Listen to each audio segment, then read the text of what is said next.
This is a Radical Rand podcast.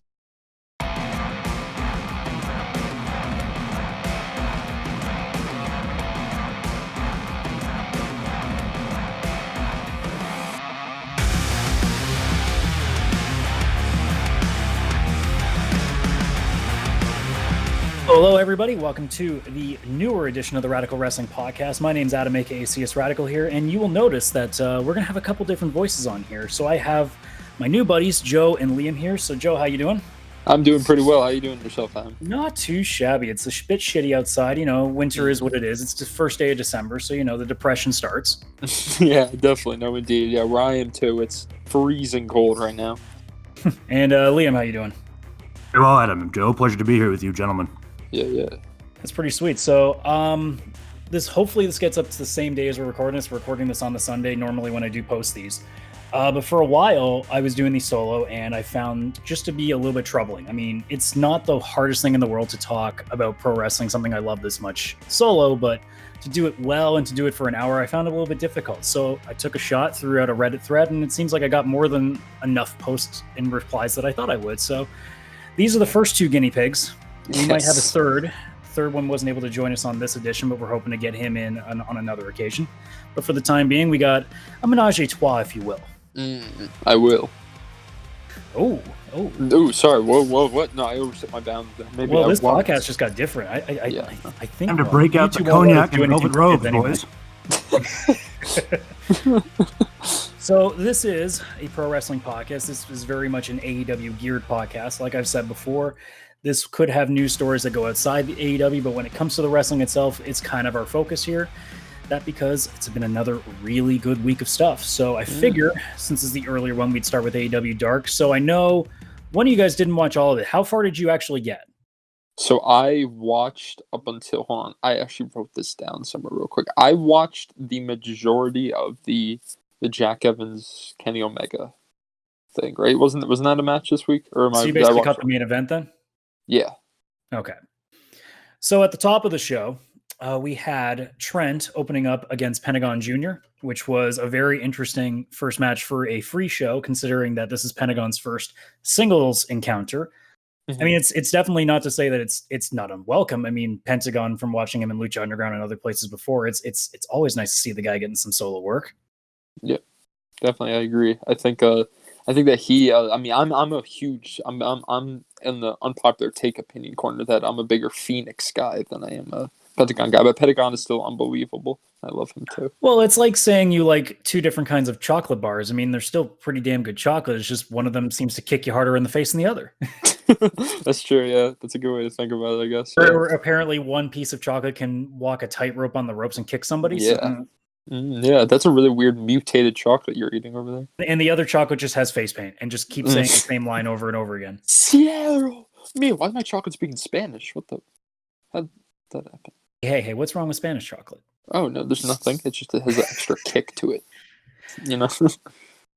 So this was an all right match. I mean, given that we're used to seeing these guys in tag matches, it couldn't have been terrible. There was a lot of fun stuff in here. Spears was also on commentary throughout this show. And I'm not going to lie, I actually loved him on commentary for this entire show. He seemed like he had the perfect voice for it. Mm-hmm. It's not the Canadian bias speaking, but I think he's done a phenomenal job as a heel thus far. And I thought he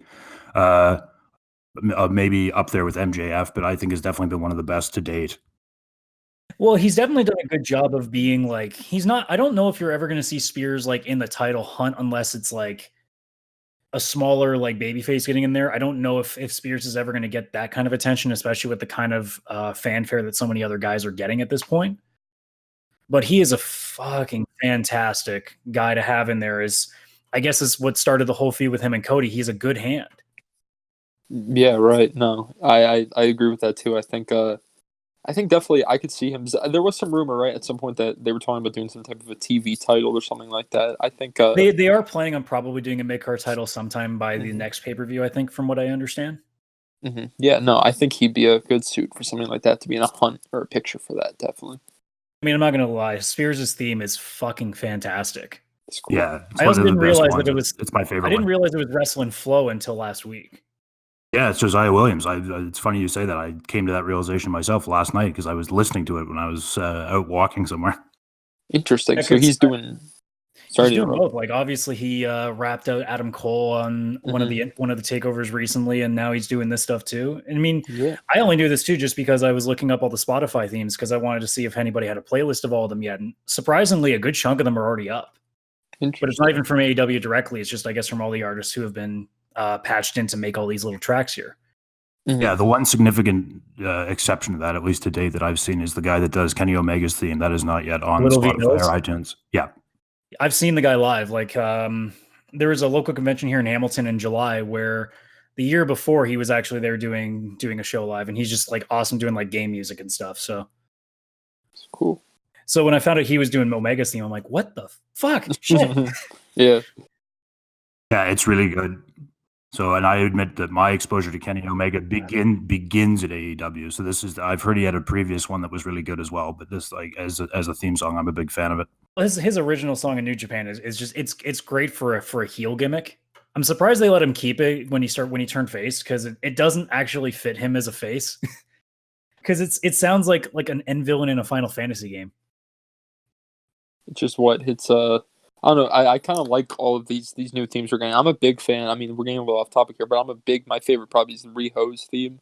Off topic is not going to be something that off topic is a pretty normal thing in any of my podcasts, so it's not out of the norm. That's fair. Yeah, I don't want to get us too derailed here. But yeah, no, I'm a big fan of. We can get into more of that stuff afterwards. So let's get back to this match that we definitely could not talk about. So this is something I noticed throughout the show. I don't know if you caught this, DZ, but there was a few moments where it seems like they were trying to do replays and the audio just only came in, but there was never a graphic. Yeah, and I wasn't sure if that was like a YouTube thing while it was happening, like if it was something trouble with the live feed, but when they uploaded it after the fact, that was definitely something that was reoccurring, and probably most prominently in the Pentagon Trent match. For sure. It happened, I think, 3 times I noted. I did figure out by the time we got to the main event that I think it was just a graphic key issue because, actually, you know what? I'll save that for later. I'll get to where I saw that. But yeah, there was at least 3 chances where they tried to, and it just, for whatever reason, it wasn't working. So actually right near the finish too, which kind of hurt with immersion a bit right at the end. Yeah, it did. I mean, it's still a new show, and something can always happen. It's live. Even if it's live to record, it's still something that can happen weirdly if, just say, the machine for the switcher doesn't work. It's just, things can happen. I think that definitely it could be said that WWE currently, if there is one thing that they hold over them, it's the ability to have years of experience in production and editing and sound mixing and all these things kind of over them that AEW is really still trying to figure out for themselves. Yeah, if there's anything you can say positively about WWE is they don't fuck around in their production. Mm-hmm. Yeah, no, definitely. That's right. But to Joe's point, when you've had 30 years of experience doing it ahead of time, I mean, AEW's production is very sharp. Yeah, exactly. Because money can't solve everything, right? I mean, AEW's production is obviously top notch, but you still can't, be, come right out of the gate. Time forever is undefeated, so you're going to have to get some experience in to really get things going. It's what drove me nuts in the early stages when people are like, oh, the camera work's a little bit shoddy, the audio for the music and stuff is weird. I'm like, guys, it's the first try. Like, you got to give them a few chances here. Yeah, especially when you're live on a massive network television program. And it's funny too because all these guys have watched local wrestling promotions and see how terrible those can go, and they don't say a fucking thing about them. Yeah. And some of these promotions have been around for 10 years doing this stuff, and yet they still have fuck ups. It's like, guys, come on. Well, the spotlight burns bright, right? Yeah, that's true. Well, everybody gets a lot more critical when it's something that people are touting about. So. Yeah, no. So I liked this match. I thought it was super competitive, and I know they've been showcasing Trent a lot more in his singles stuff recently. Like his match against Pac was really, really good. Facing Phoenix on Dynamite on Wednesday too, from what I just saw on Twitter an hour ago. Yeah, that's very exciting. And then Joe touched on something about this earlier. Like, it's cool that they're breaking the Lucha Brothers up a bit now. I mean, I know that they needed them for brand purposes at the beginning as a package deal, but having watched Pentagon and Lucha Underground a bit. And this is my fairly fresh exposure to Phoenix, but yeah, these guys are really, really good when they go by themselves. It makes perfect sense too, because now that you're going to have, as we'll get into in Dynamite, another new tag team in there, it's okay to separate a couple of them for a little while and then bring them back in when you need them to go for a run. Yeah, because I knew in the tag team tournament that the Bucks and the Lucha Brothers were not going to win because it didn't make any sense to put the 2 top teams in there right away, because it's too easy to expect. That's why I actually picked SCU from the very beginning. just because I'm like, Interesting. they're good enough that it would be justifiable, and they're also not like enough of a obvious pick that I think they would go there. Interesting. Yeah, I thought Private Yeah. Party might Me run the too, table yeah. after they had the first upset. I was I saying knew once they got the first upset that was going to be it, just to get them a little bit of a rub to stardom, because they needed to kickstart them. But if they got them all the way to the end, it would make it too obvious, like they were playing favorites. Yeah. Fair enough. One more stray thought I had on Pentagon as a singles wrestler. Obviously, we saw the match at Full Gear between Kenny and Moxley, the lights out kind of hardcore deathmatch style. And I know they say that they're not going to do that very often. I think but I know if you're they going are with going this. to employ it occasionally, Yeah, I mean, like Pentagon has the experience in this, right? I don't know if you guys have ever seen that match against Vampiro and Lucha Underground. But he would be a really good candidate for that kind of thing against them. And I would be super hyped as a fan to see Moxley and Pentagon at some point, whether it was that style or not. I think also what's interesting is that a lot of people, I don't know if they know Pentagon for that necessarily. I think that a lot of the main AEW audience would be surprised maybe to be able to see Pentagon pulling out, some of these kind of crazy, but there was that, it was Vampiro. I think he also did something with his brother, right? Phoenix. They had some weird kind of like crazy deathmatch type thing in Lucha Underground at some point, I think. I could be wrong, but if they did, it might have been the later seasons where I wasn't catching them. Because I caught the first two, so if it happened in like the third season, that could be possible. Yeah, I think no, but the Vampire one, it's so I think it'd be very interesting for. I mean, the whole Cerro Miedo thing. It's less about not being afraid to take kicks and to bump wildly. It's more about just going out and doing have no fear, just putting balls to the wall. Not afraid to die, baby. Yeah, exactly. Yeah, pretty much. I mean, right now everybody just assumes he's just a gimmick because of obviously the Cerro Miedo, but at the end of the day, this is a guy that we know can go. I mean, his match with Kenny at All In was fantastic. So it gives us a good point that, like, as a singles guy, he can be fantastic. And if you need to pull out the blood and guts for a match, he can definitely go. And him and Moxley would be a very interesting thing, even just with the arm breaker, because they can just make the case that the arm breaker keeps him from pulling off the paradigm shift. So there's always that story you can tell. Right. Well, and so to tie it back to this match, that was kind of the one thing I wasn't miffed about the finish, because I mean it's good to shine Trent up, and Penta can take the loss without hurting his brand at all. But he hits him with the apron pile driver, then he does the arm breaker, and then it still goes right into the finish where Trent beats him. I did note that too. I said he literally just says somehow after a package pile driver on the apron and an arm breaker, Trent just manages to counter a second package. I'm like, what? Good match overall. Didn't have an issue with it, really, but it is interesting, like the extent to which you can absolutely beat the shit out of a guy and then lose 2 seconds later. It was funny. There was one line from Excalibur during this match that I giggled at a little bit, because he's like, oh man, several teeth have been knocked out. It's a good thing they got a dentist on staff. It was funny. I'm like, yeah, he loves to lean into that, eh? Yeah. She's probably a lot more useful than in that aspect than she would be in the ring, but we can get to that at a later point. Yeah. But yeah, no, I actually really enjoyed the match. I mean, I love both guys. I mean, I've been a big fan of Trent since I saw him with Rocky Romero as Roppongi Vice out in New Japan. So I've had a chance to really catch him since his WWE exit, and the guy's always a fun watch.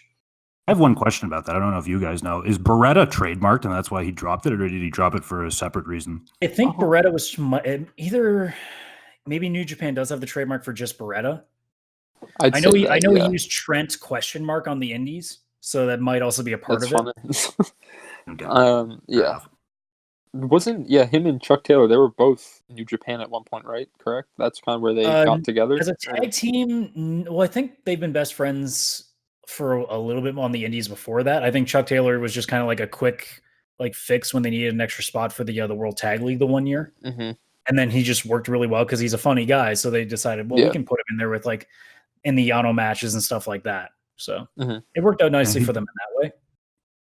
Yeah, they've grown. I'm interested to see Chuck. Yeah, I'm interested to see Chuck Taylor.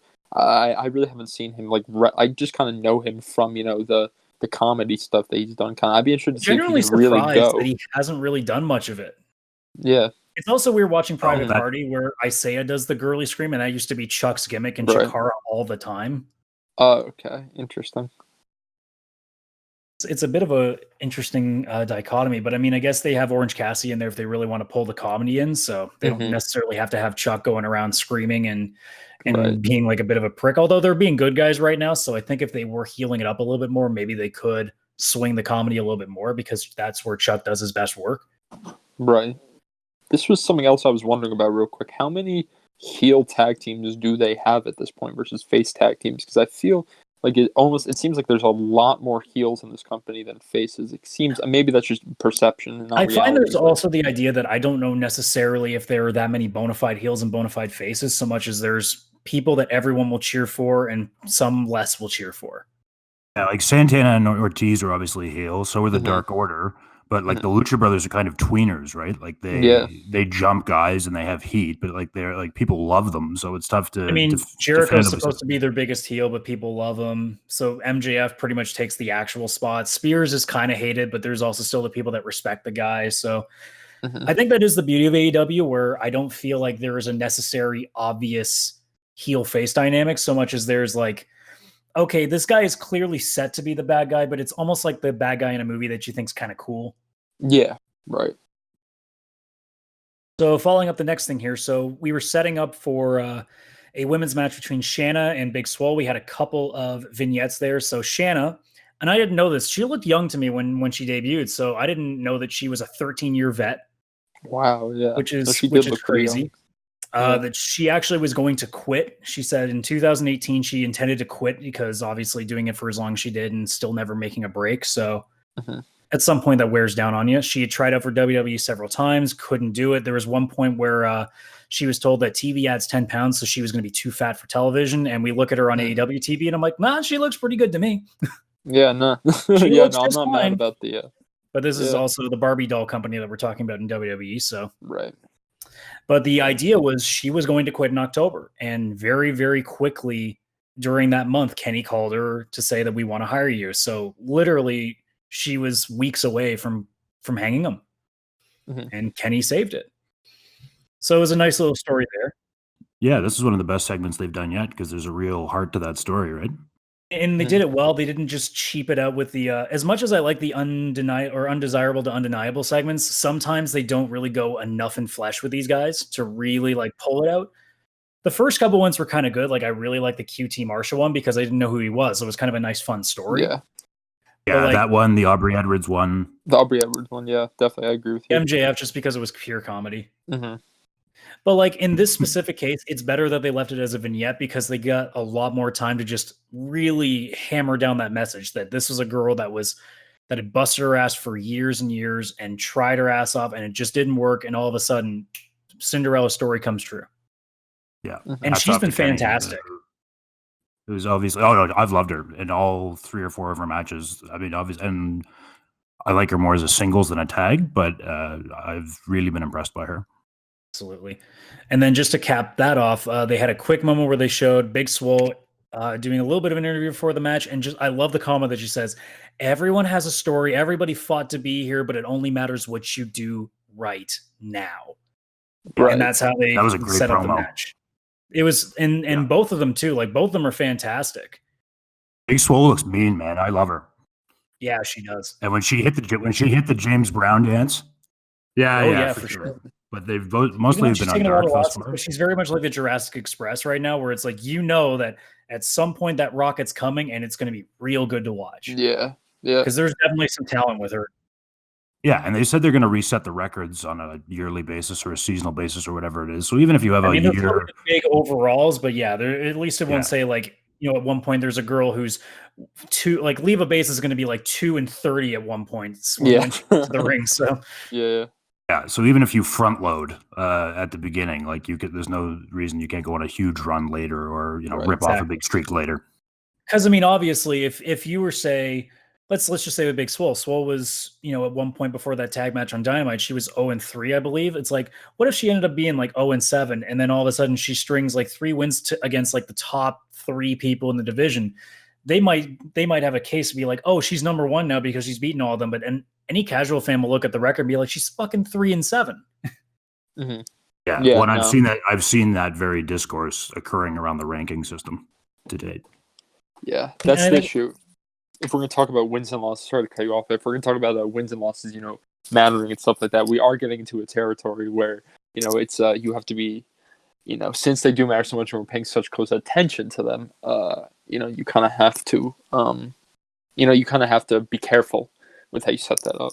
Personally, what I think they should do is that, like what they do with the YouTube channel, have a show that is just like a 15-minute like hit, just talking about all the ratings, justifying the stuff too. Because just posting up numbers doesn't necessarily mean exactly what it says. Right. And they've alluded to that. They've said that some wins will be weighted. Like if you knock off somebody big, you will jump up the rankings to a higher extent than you might have otherwise. But it'd be nice if they explain that, because if you come and go from the product, like we all watch this religiously, so we're gonna know what these wins are. But if somebody leaves for 3 weeks, comes back and sees a person that's 2 and 4 is like second because that person just beat like the 3 and 2 opponents. They have no idea what the hell just happened. Yeah, they're just gonna be like what a sports fan is when they look at their team and say, "Oh, my team's 4 and 5. Well, they must be doing shit." It's like, well, no, they played a couple of really good teams and came up short. There's always that stuff too. Right. So anyways, Shanna up against Big Swole. So the opening of this match was fantastic. There was some really good technical wrestling at the start, a lot of exchanges, the usual like arm drags and kip ups and stuff like that. Very good start, and especially when a lot of these women's matches have been quite sloppy to begin with. It was a very welcome change. It was a really good showcase of both of them. And I don't remember if we were talking over each other at one point, but I really liked the spot at the end where Big Swole hit the James Brown move. Yeah. She did the dance. Yeah. No, she's oozing with charisma. Yeah. There was a couple of good spots in this match. Swole had a really, really nasty looking guillotine choke in the ropes at one point. There was a double stomp to the back of Swole's head while she was hanging in the ropes. Now, yeah, I saw that. Yeah. It seemed there was a bit of a funny spot that the fans noted though in that point. Like she spent a little too long trying to get herself set up. And like where her hands were placed, like her hands were directly on Swole's ass for a good 5 seconds. And the fans noticed. Yeah. So the fan fiction's already been written. The move that launched 1,000 blogs. Yeah. There was a bit of a sloppy drop kick. Like Swole was leaning on the bottom rope, and she did what they do, the drop kick where they go to the outside on the way out. I hate those moves because if you're not going to make it look like you smacked her in the face, don't do that move because it looks so blatantly obvious that you miss. Yeah, like it looks more like you're hitting your hand and going out. Like it doesn't do any damage by the look of it. Yeah, and I don't want to be too hard on the finish again, but this is a thing where when she hit the suplex on her at the end, she kind of had to reposition her, and Swole kind of had to roll onto her shoulders for the pin to get counted. I'm not sure what specifically happened. So what it was a bridging dragon suplex, and I don't know if either she overextended, lost her footing, or if Swole didn't land properly on her shoulders, so she kind of leaned to the side a bit too much, so it took a while to get the shoulders back on the mat. But yeah, it did take a little bit longer than it needed to, so it didn't look perfect. No, but a good showcase, and I think both of these. Is that Swole's first match? Sorry to interrupt. Is that Swole's first match with AEW in any capacity? But singles wise, she probably. She lost this one. Shanna ended up winning this. Oh right, right. But I mean, it's just her first match in general, though. In terms of singles, yeah. I might be. She's done a couple tags. Yeah, she's been in a couple tags. Okay. You might be right. It was interesting though. Yeah, as you guys just said, that was a really good showcase. Just to be able to show. So I mean, they are in a mode really where they desperately need to be able to push some, very interesting new female stars. So yeah, and we'll probably get into that more when we get to the end. But yeah, it's definitely one of those matches that at least shows some promise when they really do need some promise to come through, because a lot of the matches have just been not up to par. So I think in terms of skill set and strength, these two are a lot further along than some of the other members of that division. Not to cast any aspersions, but yeah. So, and then they completely pissed away that by just having a really, really, really bad squash match. Yeah. So Awesome Kong just basically took a Leva Bates in 30 seconds. Yeah, I mean, it's building character, but I see what you mean. Yeah. It's the same with Nyla right now, where they're doing a lot of squashes there, and I'm just like, okay, but Nyla is the one that actually really pisses me off, because Nyla was losing to tiny girls like Riho and Sakazaki for a little while, and now all of a sudden she's just no selling. I'm like, okay, well, did punching power just suddenly change, or did she did she suddenly get some adamantium skin or something? Like, what's going on here? What's changed in a couple of weeks?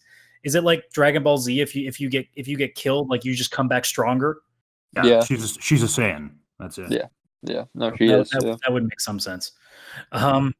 The only fun thing I found in the Awesome Kong Leva Bates match was that right at the beginning when the librarians were making their entrance, Excalibur made a little bit of a joke where he's saying, "You know what the best thing about the librarians' entrance music is? No rights fees." Yeah, that is funny. But otherwise, basically nothing. Leva just tried to like distract her with a book that didn't work, and just hit Justin Roberts' autobiography. that was also kind of funny. No. Yeah, quite disrespectful. I'm surprised they didn't make a quip about that book. I was genuinely surprised that they're like, "Oh, I guess she doesn't care for Justin much." You're right.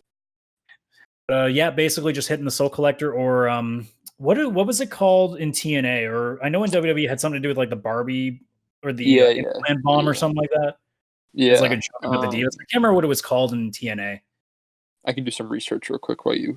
Either way, it was the same move. She just squashes Bates. Bates has not really been doing anything of offense since like her first match. And I think they've kind of made it pretty obvious too that like she's just meant to be the one that just gets her shit pushed in every single time she's in the ring. Yeah. Well, they both are, right? I mean, the librarians are cannon fodder for pretty much anybody that they decide. Although I will say, I actually really like Peter Avalon. I love the fucking guy. He's good at what he does. It's a good gimmick, and he's a good talker for sure. But he's not bad in the ring, though. That might be a guy that later on they decide they want to start winning some matches. But he could, because he actually does have some talent. I think a lot of people are shying on the guy because they're too busy looking at the gimmick. I really have no idea if he's a good wrestler or not. To be fully frank with you, from what I've seen, his solo match at Fight for the Fallen with Sonny Kiss was actually really good. Yeah, I agree with you. So that was the first time where I saw Avalon in the ring and went, "Oh, okay, so he's not just a shit gimmick." Yeah. He did a good interview on Jericho's podcast a couple weeks back. If you guys haven't heard interesting, it, it's worth checking out. He's got an interesting story. We absolutely do not promote other podcasts on here, but no, I'm kidding. I mean, just the good ones, which is every other podcast other than this one. Right, naturally, yeah. Let's be completely honest here. Yeah, no, anything other than this. By the way, Implant Buster is what it was called. Okay, so it did have something to do with the implants. Yeah. All right. Yeah. Other than that, yeah, no, she just takes another lock of hair. I really, really hope that's extensions they keep cutting because that knife doesn't look like it cuts clean. Yeah, there's gonna be some dirty cuts. Every time I watch that, I'm thinking, I know it wouldn't hurt that much, but just pulling on your hair and just waiting for it to get sliced up, and that knife isn't just a quick one, too. No, it's like a blade. I do like though how she swings it around, so it looks legit, like she's gonna fucking murder somebody. So it's menacing as hell. Mm-hmm. I freaked out when I started pulling it out the first time. Well, yeah, everybody did. Excalibur. I thought Excalibur was gonna fucking call the cops. Yeah. No, Excalibur was amused to say. I like the gimmick, honestly. I do. That works really well. She doesn't have to work that hard, and she's only going to be part-time anyway. Mm-hmm. So it's such a good mixture, and it gives Brandy something to do, as weird as it is, but it gives her something to do without obviously like just going on a title run, because no one will want to see that because they would just see favoritism going on. Yeah, well, and there's another member of the women's division who now might have something similar. That's true. I personally really like the whole idea of Brandy. You know, because Brandy as a wrestler, we're being frank and honest, not terrific, not terrifically super interesting to me personally. But you know, not to say that she didn't try. Like she did try to put the effort in, but just for some people, you have to do it a lot longer than she does. Yeah, no, absolutely. I think I kind of like the idea of, you know, her kind of having this almost Dr. Frankenstein-esque monster in Kong, you know. I think, you know, establishing Kong as this absolute beast that you do not want to mess with, which is kind of what they were doing with Nyla a little bit too at the beginning, but then now they kind of, we actually haven't seen her in a very long. And then Nyla just decided that she didn't want to be able to beat anybody under, you know, 5'5". Right, yeah, she couldn't beat this 70-pound soaking wet Japanese girl who's like, what, 22 years old? I never fought in a day in my life, and I seem to have just as much of a shot at Nyla than she did. Yeah, that's true. that I watched that, like, when I knew that it was Nyla and Riho in for the first title match. I'm like, if Nyla doesn't win this, why are they keeping her? Yeah, they're killing her at that point, I think. Again, we'll talk about the women's division when we get to that point. But so our main event, obviously the Mega Campeonato de Triple A, because of course you can't just say A like a normal person. So Kenny Omega going up against Jack Evans, which was an interesting choice, but not an unwelcome one. Oh, super good match. Although before we touch on the core of it, what are your thoughts about, I mean, obviously this made more sense in the establishing months of the company, but like that they now defend another company's belts on the program. I know they have a partnership agreement with them, and obviously the ladder match for the tag titles was like one of the best matches of the year. But I find it interesting that now you have your own world title, you have your own tag titles. Maybe this is how your agreement is written, but I don't know whether it dilutes the brand or not. I don't think it does. I mean, it's more like, hey, they're just adding a little bit more to a match that is already a marquee title. I mean, New Japan did it a little bit differently, where they had Ring of Honor guys just come in and defend the belts. Yeah, and I had seen Jay Lethal defend the belt in England on different promotions and whatnot, for sure. Yeah, but like in the case of, say, like I think Wrestle Kingdom one year, Jay Lethal took it up against a guy that's like never really in New Japan either. So that there's a point where I guess you can do these brand deals, and it can get a little bit weird. Right. At least in this case, both the guys that were going on this title are both key pieces of that roster. Yeah, I was about to say, does Jack Evans have really any history in AAA? Yeah, no, he's been there a lot longer than he's been. Okay. Him and Helico are like staples there. They were like 6-time tag champs in AAA, I think. All right, so that makes sense at least. That's good. They're definitely both staples, so it works both ways. Like Kenny has been a special attraction. Like most of the Elite have been a special attraction in AAA for about a year now. So for him to win that belt is a big deal. He definitely he beat Phoenix for it too, right? Yes, and then having a guy like Jack Evans in there, it's because I mean, otherwise you would just be having Phoenix and Pentagon constantly facing him for it, and you don't want to just oversaturate that. Not to mention, you don't want to have a Kenny Pentagon match this soon on television. You got to save this shit for a good story. Agreed. So to get Jack Evans in there, it's a name that AAA people will know and respect. Well, they hate the guy, but that's his job. He's meant to be a shit-eating grin heel, of which he does a good job. One of my favorite. The guy doesn't shut the fuck up. He's perfect at it. He yelled at one point, "I'm the real cleaner, baby!" And I thought that was great. There's a lot of good stuff in this match. Yeah, Adam, you'll appreciate this as a Canadian geography note, but like as Spears was introducing Kenny, or as they were hyping up, he said, "I'm more of a Canadian than he is because I've lived there a lot more recently." And he's from Niagara Falls, and they're saying, and he's distinguishing that between Winnipeg, and of course, this shows Excalibur's Canadian geography chops. He says, "Well, yeah, completely different side of the continent."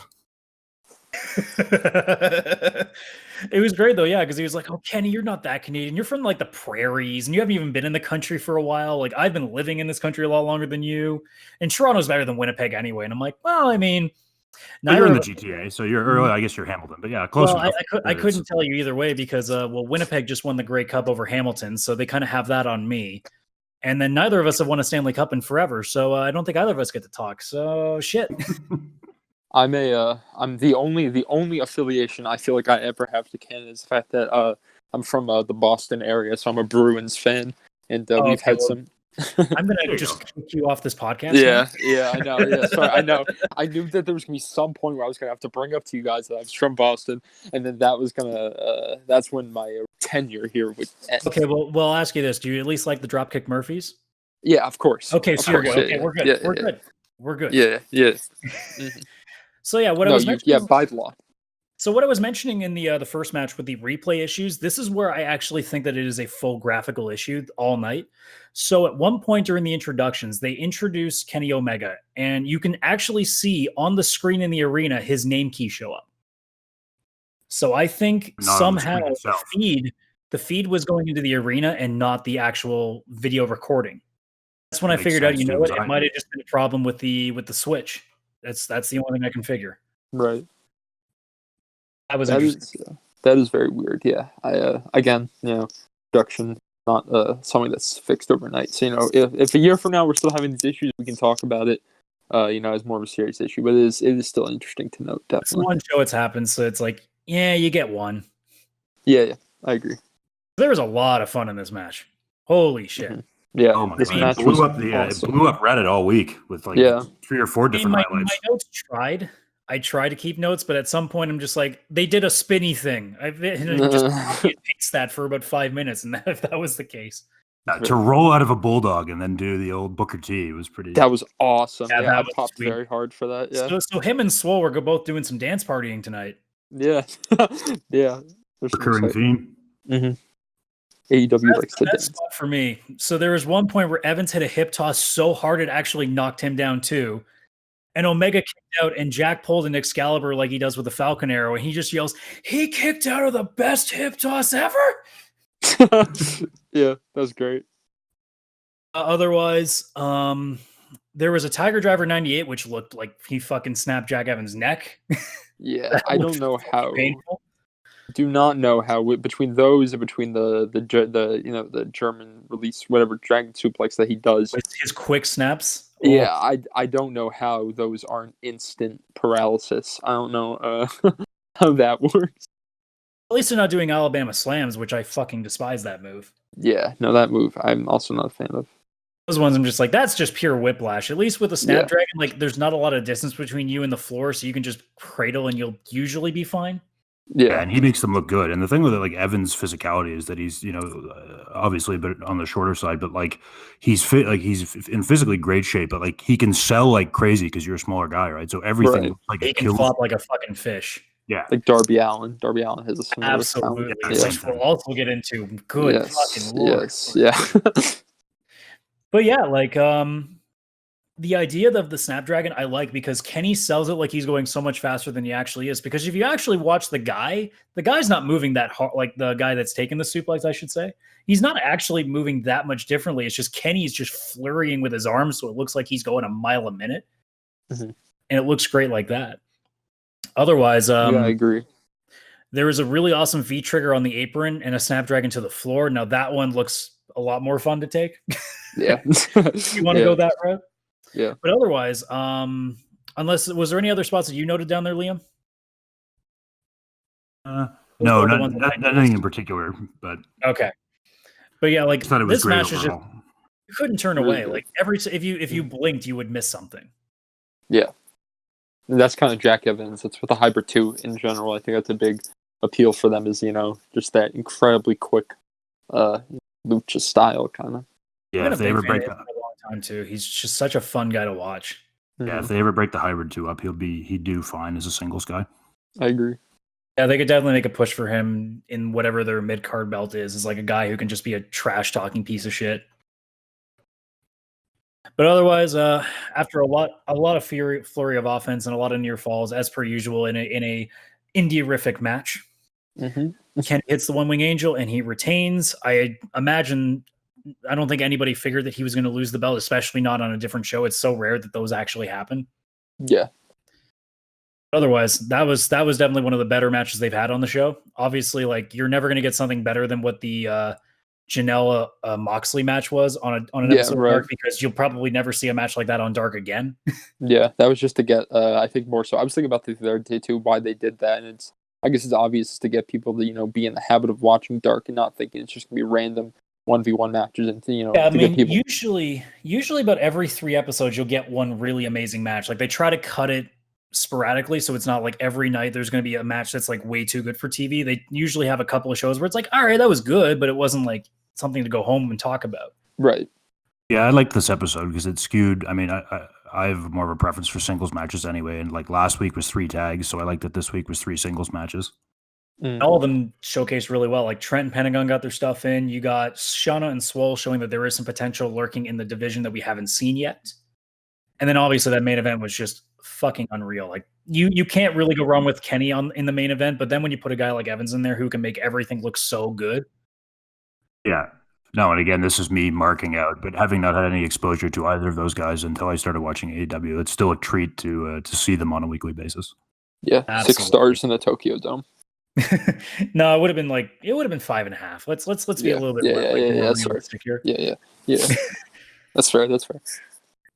So anyway, we're gonna move on to Dynamite now. So we should have everything in here. So what do we want to start with first? Do we want to start with Virgil being on the show, or do we want to start with the fact that we can buy fucking champagne now?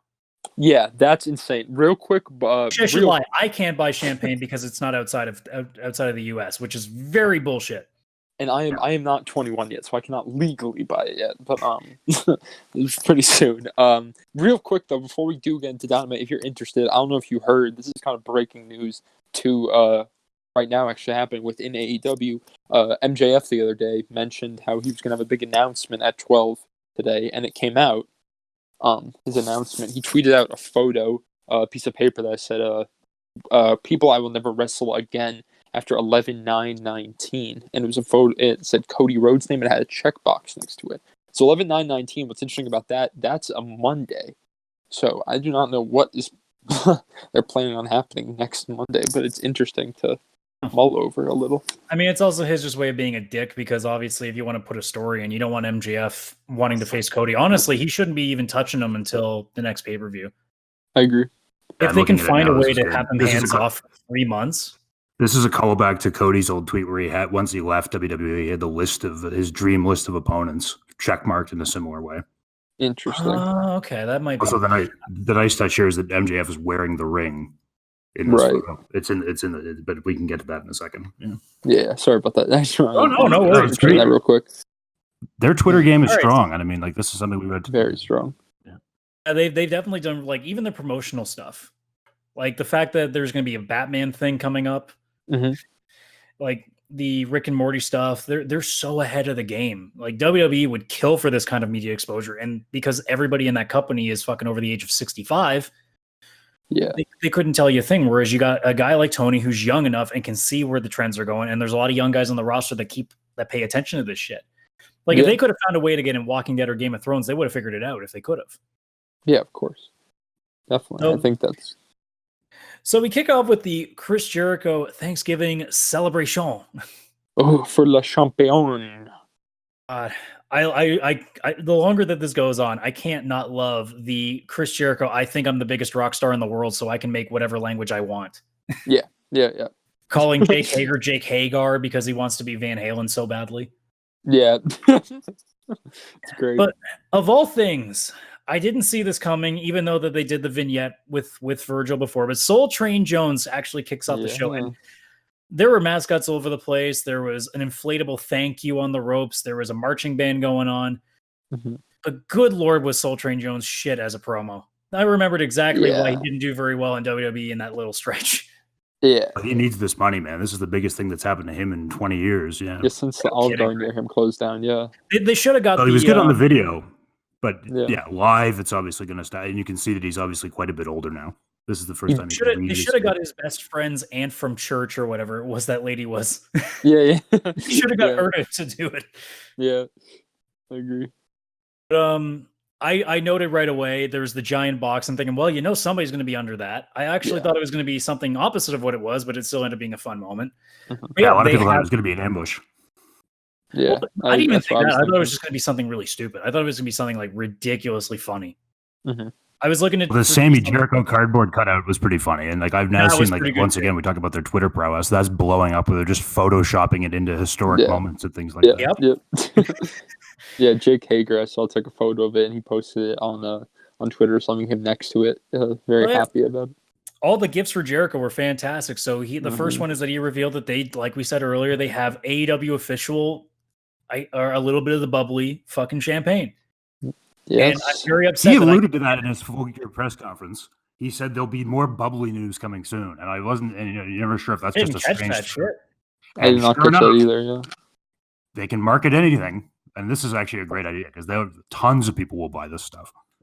And actually, 100,000. I don't know if this is what I'm about to say. Sorry to cut you off, but I believe the number is 100,000 people have since bought. That is not shocking. A little bit of the bubbly, yeah. In the store, the Pro Wrestling Tees broke down when the little bit of the bubbly shirt came out. So I'm surprised the site stayed up. Yeah, so it's a successful. I wonder how good of a wine it is. I don't care. I don't drink. I would just keep the bottle. I have a bottle of Iron Maiden Trooper beer that I just gave to somebody else to drink and then kept the bottle. Yeah, right. But yeah, they do that. Obviously, we talked about Sammy giving him a cardboard cutout of the two of them. I was kind of sad that it wasn't the pose of them in the ring instead. Yeah, that was great. Yeah, but Santana Ortiz give him I guess the only way I can describe it is like a Puerto Rico package, just a loot box of stuff. Yeah, no, I definitely the honorary Boricua basket. The Puerto Rican, or was it? They somehow mixed New York and Puerto Rico into one word. I forgot what they said. I know. I love the fact that those guys come out in Yankee pinstripes on their gear. Yeah, me too. Yeah, I marked out. It looks good on them too. It pops. Yeah. But yeah, Jake Hager gives him a goat that basically makes it 5 feet outside and then just get the fuck out of there. He's like, nope.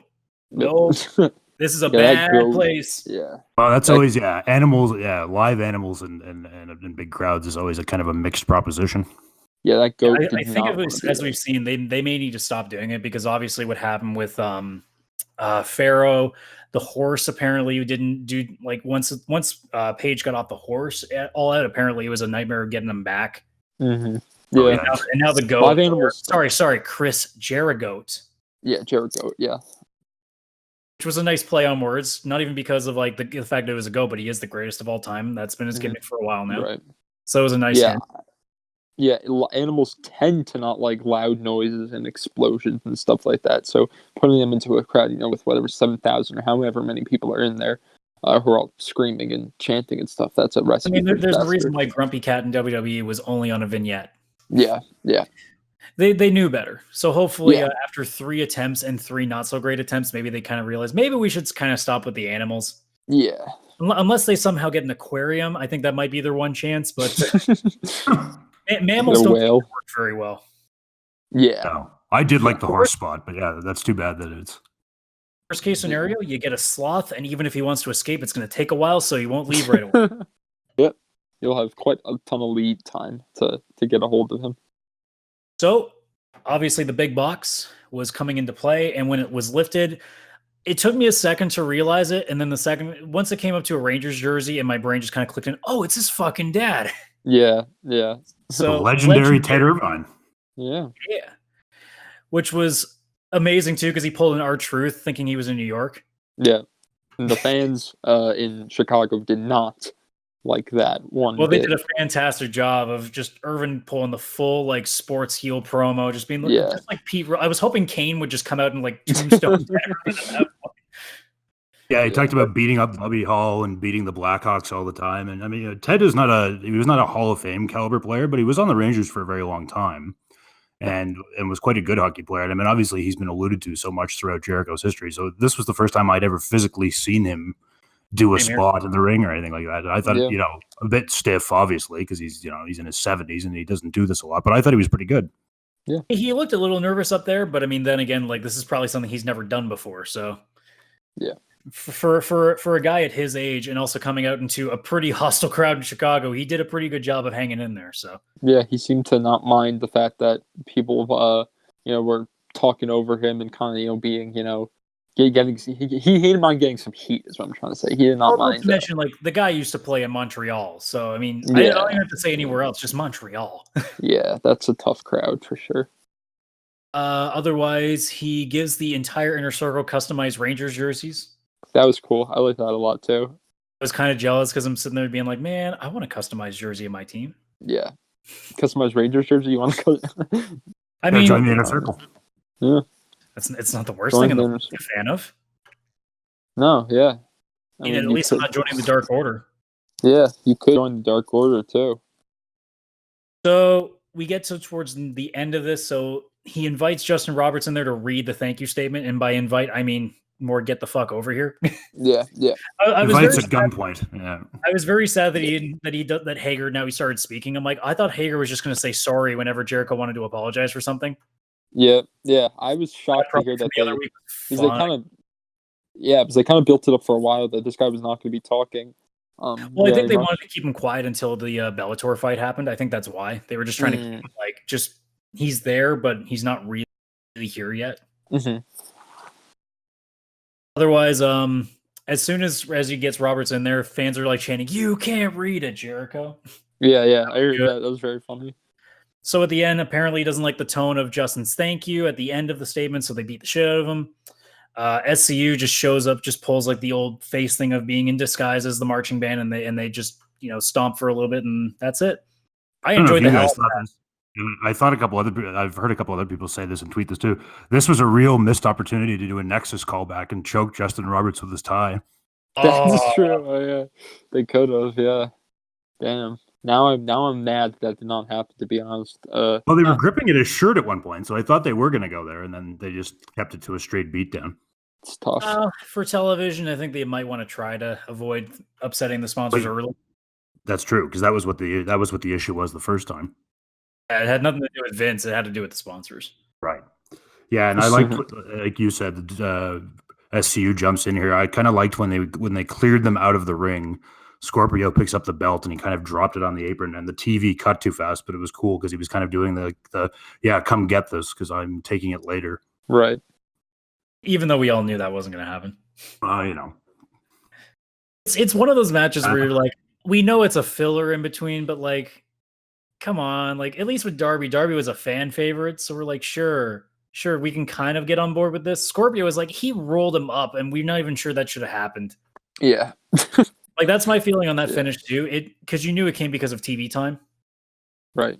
Well, like I'm sitting there being like, why couldn't have Guevara taken that fall? That was weird. Yeah. Well, why did that match have to happen in the first place? Is kind of my thought. I mean, I get that it's brash and you want to say you want to win all the titles, but you've got Santana and Ortiz who are a tag team who you could have put after it. I assume they're going to be the next champs. I like that because you kind of want to do. Are they going to be the champs before somebody takes at Rio? That's the real question to me. Is who loses not like the old school Evolution thing or any of those big stables, or the Four Horsemen where you have all the gold simultaneously. Mm-hmm. Like Undisputed Era kind of too, if you're following that NXT. And you'll know for sure if they're bringing up the mid-card belt and Santana and Ortiz are holding the belts while Jericho's still the champ. Guevara is getting that belt. Yeah. Yeah, and he kind of needs it because they've been kind of soft on Sammy's booking of late. I mean, I think they're okay with doing that because Sammy's gotten himself over so well. Mm-hmm. He needs to bring back those sequin tights because they're such douche tights. Yeah, they are. You put your hand over it and it fucking changes the color. Oh, yeah, but he's got heat because the tongue and vlogging himself on the way to the ring. Yeah, he's a prick. Yeah. Nice touches. Yeah, he's pulling the Tyler Breeze going on. Yeah.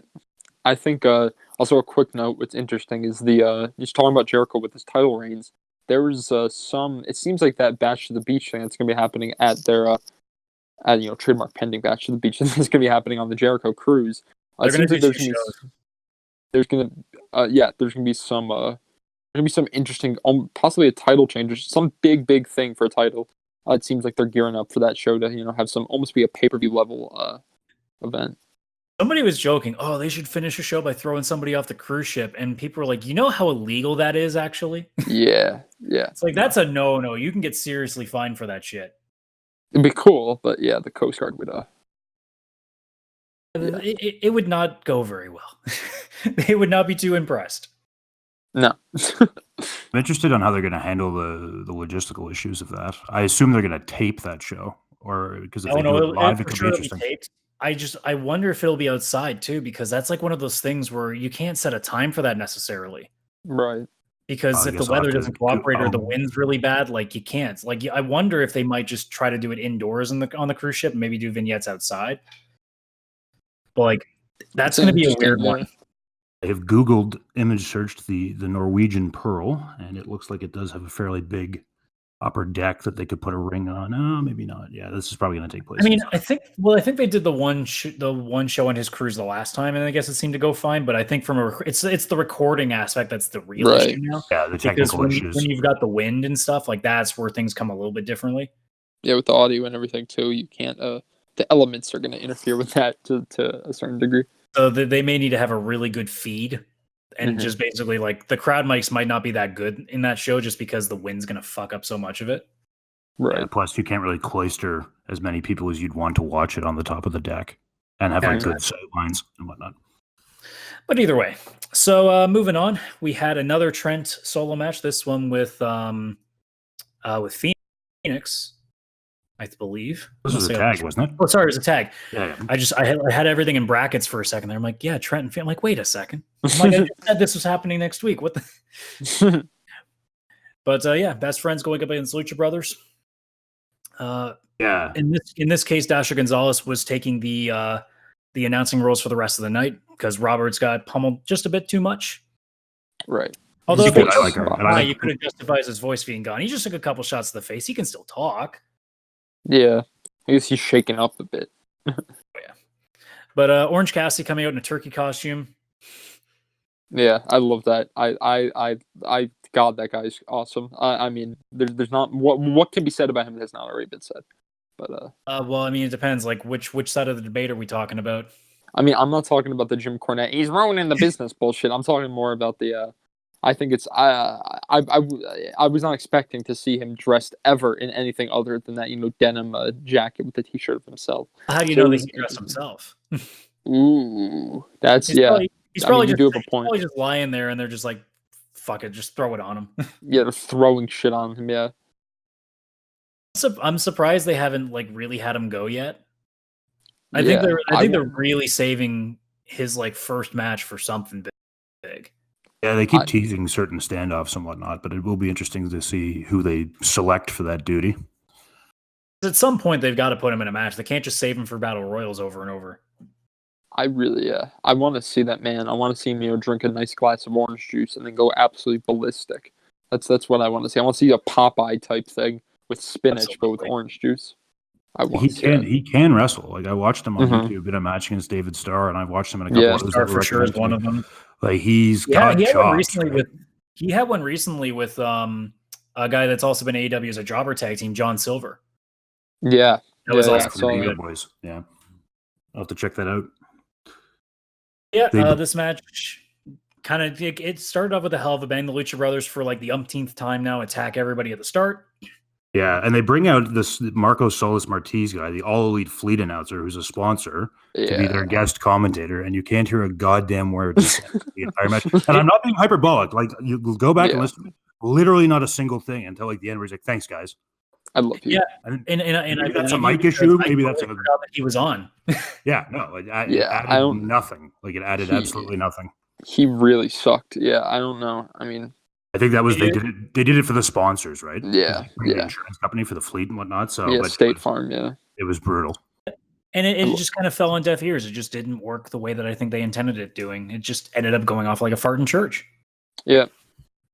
If Tony's not there, keep it 2-man. Or bring Golden Boy up, but don't try to get creative. I totally agree. Yeah, don't throw some rando fucker in there who doesn't belong. Well, kind of thing, but here's a good conversation. What do you guys think? Would you rather it be a 2 or a 3-man booth? If it's those three guys, I love it because I love Tony. Yeah. I will say, like the first night when they did the show, it was a real throwback moment to my childhood, right? To hear Tony on the air for the first time since I was 11 years old in 2001. Like I love that he's there. I love that JR is there, and it's given JR purpose again. And like Excalibur has grown on me, and I think they're all still kind of finding their collective chemistry. But they, as a 3-man, I quite enjoy. Like personally, I would almost love it if they kept those guys there and left Dark to like say a Golden Boy and like a special guest sort of thing. Yeah, because as much as I love Excalibur, it's the same reason that like Corey Graves just eventually, and also just because he's an asshole now, but just Graves being on almost every show, eventually the luster wears off. The burnout. Yeah. So with Excalibur, my worry is that if they keep pushing him on every single possible show they have, is it going to end up eventually, he's going to wear his welcome thin? Because I'm already seeing people bitch about him on Reddit, although people bitching on Reddit is not that shocking. Yeah, that's kind of what they do over there. Yeah, no. In general, like a lot of people have just been kind of being like, yeah, like other than his knowledge, like he's just not that good. And I disagree with that for the most part, but there are times where you can tell like he just, and we'll get to it later with the with our new tag team, but there are just some points where it seems like he just like blanks. Yeah, or he steps on things, or exactly. I like these. Sorry, go ahead, Adam. I was just going to continue with the match. So if you have one more thought, go ahead. Yeah, absolutely. No, I was going to say I like these hoodies the Lucha Bros wore to the ring. I don't know if those will become official merch or not. And I love Penta's rocking a Venom mask here. Yeah, it was very cool too. I like that a lot. Yeah, I mean the hoodies with a shit ton of words all over it isn't really my thing, but I can understand why there would be a lot of people that would. It's one of those things I'm like, yeah, that looks like something Hot Topic people would buy. Yeah, no, definitely merch freak type shit. Otherwise, like this was a pretty standard tag match. Like I'm not going to sit here and tell you that it was bad or if it was amazing. Like this is pretty much middle of the road for these guys. Mm-hmm. It was it was Orange Cassidy diving off the top rope and Excalibur. Was it Excalibur JR that was like, oh, so turkeys can fly? Yeah. I think it might have been JR who said that. I could be wrong. Excalibur hit it, and then JR did the deadpan. Get it? Turkeys Thanksgiving? Yeah. I was surprised that JR, being of the age he is, didn't do a callback to WKRP in Cincinnati, where, of course, that was the famous line from the sitcom in the 70s. But I mean, it is a nice dynamic, though, with JR and Excalibur. Excalibur will say something, and JR will be like, I don't know what the fuck you're talking about. Yeah. It is that great dynamic of like all these pop culture references. Like, can you imagine Morrow and JR working together? Oh boy, yeah. That's Morrow would just be making so many references, and JR would be like, "Whoa, kid, slow down. You got to give me at least a second to Google some of these." Yeah. You can occasionally hear JR doing like the verbal version of Jim like looking deadpan at the camera. Otherwise, I had two notes here. The two things that I thought were like awesome. This is this might become a continuing segment. We'll see, like things that Ray Phoenix does that blow my mind, and does them with ease. He does like a 6-1-3 style swing through the ropes just to like freak Chuck out and clear him off the apron at one point. And then later in the match, he did a springboard spinning heel kick from the second rope to kick Chuck in the face and knock him off the apron. And it's just like how effortless these things are. Yeah, that's the thing. Incredible. It's not even that he does them; it's that he makes it look like he's not even fucking trying. Yeah. Except when he does the tightrope walk. That's a 50-50. He either makes it like 2 steps and slips, or he makes it like all the way, and it's like, dude, like how? Yeah. No, when he did it against SCU, it was insane. Yeah. Like the first time he did it, he didn't even come close. Like he missed by a fucking mile. And then the SCU match happened. I'm like, oh, that's what it looks like when it works. Yeah. That's what it's supposed to look like. High risk, high reward. That's what they say.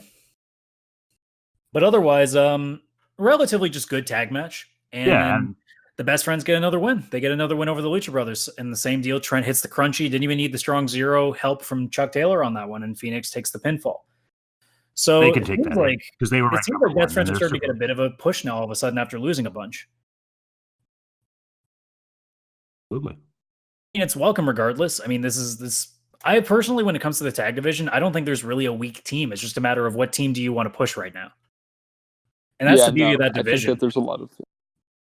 Yeah, no, definitely. There's a lot of loose parts. I think right now where it could go either way with a lot of these different people. And, they're constantly adding variety. It seems like they're still trying to flesh out to a degree their roster. To try to get some new names here and there, as we'll talk about later. But I think as a whole, I think it's really coming to its own.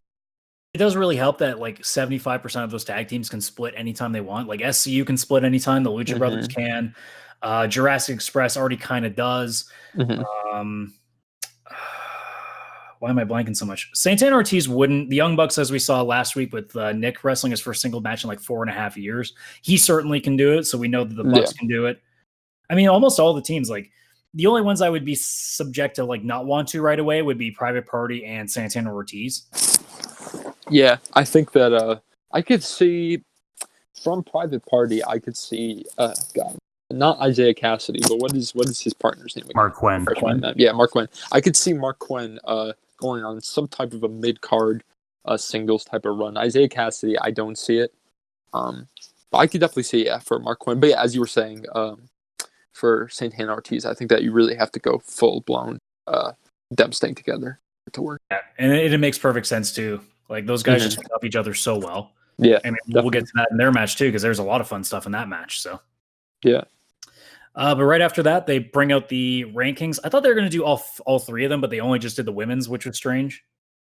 Yeah, they show the rankings. The only thing that's really important is Sheeta's at this point number 1. So it's pretty we were talking about setting up her. Yeah, we were saying this a bit earlier about like the need. A lot of their fan base is on Twitter. I mean, like obviously we all are, and like people of our age cohort. But I'm glad that they should make a habit of showing these on like before matches or on the weekly program because not everybody goes on Twitter, not everybody goes to the website to see the rankings. That's why I think it would definitely help if like before any like major match on the card that's of that division, like if it's the main event with the men's division, and there's like say like we had with Moxley and Allen, like that's when you put up be like, all right, well, this is where everybody's sitting right now. If you had a big tag match, you throw the tag one up, and in this case, it made sense because this is the only women's match really on the card. You throw that up there just to remind people, hey, this is how the everything's looking right now. Yeah, and I was going to remark on this a little bit later in Pac's match, but he had the number 1 affixed next to his name on the title card. I just noticed they started doing that too. I think this might have been the first week they did it. Yeah. So we get one women's tag match on here, which was, I'd say, a hit and a miss in some ways. We had Bea Priestley and Emi Sakura going up against Hikaru Shida and Chris Statlander, who is, holy shit, if that's a 3-year veteran, or if that's a 3-year like rookie, I should say, like that's a pretty goddamn good 3 years she's doing. Yeah, no, she's incredible. She's incredible. I love that name. I love her look. She looks very different. She's got a bigger look to her too. Like she's still got the high risk style of like a smaller girl, but she's got a bit more of a size to her that you can actually make it seem like she could be a top end. Yeah, I read over the weekend that I think they've offered her a deal. Good. Yeah, no, surprising. After this match, I would be shocked if they didn't. To be honest, people on especially on Reddit, we were talking about earlier, have been very, very heavily, from what I've seen, the general consensus that they do want her to be utilized by AEW, and I'm really happy to hear that. It sounds like that's the direction they're going. It's been great that in the last month we've seen a lot of new girls, and pretty much every single one of them have been like, "Yeah, please sign her." Like, I'm annoyed that Hayter hasn't signed, but I think it's also because she wants to stay in Stardom. Yes, I also I want to see. We're not talking about the women's division as a whole, but a Yuka Sakazaki or someone like that. She's finally coming down. I think she's finishing up too, like what Shida was doing. Okay, cool. Yeah, I'm a huge fan of hers. So there was a match with her and Shoko Nakajima at DDT's big event a month ago, and from what I understand, the winner of that match also was getting a contract. Okay, cool. To AEW or to? Yes. Cool. Okay. Sakazaki won that. And so it seems like she's probably in line to come down there soon, but she might need like maybe a couple months to finish up most of her stuff. Right. Kind of like what Shida did. Speaking of Shida, now that I'm on this train, they really need to stop announcing her name before her music kicks in. Yeah. It takes away the luster of her. Either that or just cut the flute. Because the video takes too long to queue up. Yeah. Like it has to show the it's almost like they're trying to give her like the Nakamura sort of entrance. Like that really long, like flute intro. And I'm like, that works if she's got a lot of popularity with her, but she's not a star yet here. Yeah, she's very new. I think it's very bold to doing that. Like if you're gonna have the sound that plays before your music, it's got to be less than 5 seconds because you need to get that ship rolling. Yeah, because it's very weird when all you're hearing is that flute, and then they just announce her name, and she hasn't even shown up yet. It's like, okay, but you want to at least wait till the camera's fixated on her before you announce her name? Fuck. Yeah. They do not do a terrific job with that. I would definitely agree. What were you guys thought on this match? I liked it a lot. Statlander had a really cool standing moonsault. She also did like this sweet Matrix backbend to avoid a clothesline that I really liked. And there was a move that and this is interesting, to me anyway. I don't know if you guys have seen this before. I had never seen an Oklahoma roll before. Oh yeah, I think she did that her first match. I love that too. Blew my mind because you watch wrestling for a long time, and obviously I lapsed for a long time, but it's always really interesting when you see a move you never have before, right? Yeah, no, definitely. I think this match as a whole, I think really it's just proving again. I mean, we were already talking about it earlier. I think it's really the shining star of this match was definitely Chris Statlander. And I think, she definitely could have a huge, she's the type that if she's built correctly, they push her correctly. I could see her being someone that they could push as a legitimate threat to a Nyla Rose or to. I look at her body type though and think, man, like they could really make her a good heel too because she's got that power, that towering sort of look to her. Yeah, definitely. I mean, the other side of it, like both Shida and Statlander, I'm way in on right now. Priestley and Sakura, on the other hand, I mean, Sakura you just respect because she's been there forever. But, and it's an interesting shtick. But yeah, Sakura was getting kind of booed almost on Priestley this show. Priestley was just I don't know, like I guess she's just trying to be Hot Topic goth girl. Yeah. And I'm sure there are people that find that attractive, but she doesn't have the moveset to really work with it. Like she should be like just smacking people hard, and she's not really doing it. Yeah. Nothing really too notable, I'd say, about her moveset or what she does really in the ring. I mean, Sakura can at least shine a little bit because she's got the Freddie Mercury gimmick going on, so it's kind of interesting in a way. Mm-hmm. But like, yeah, B's gimmick is kind of what she's always done, and I've liked her a lot because she was someone I recognized when I started watching AEW because I used to watch WCPW a lot and their YouTube stuff, and obviously she was in it. And I mean, she's still super young, but yeah, we'll see. What I kind of liked her feud with Britt Baker, but for the most part, though, like match wise, like she hasn't shown nearly as much as I'd like her to. No, not yet, for sure. And that's in the same. Goes I think so. Yeah, there's a lot of potential. I think that's there, but I really think that she's the definition of somebody who's untapped at this point. I mean, there was some fun stuff still in this match. Don't get me wrong. Like Shida tried to do her springboard chair spot that she does now.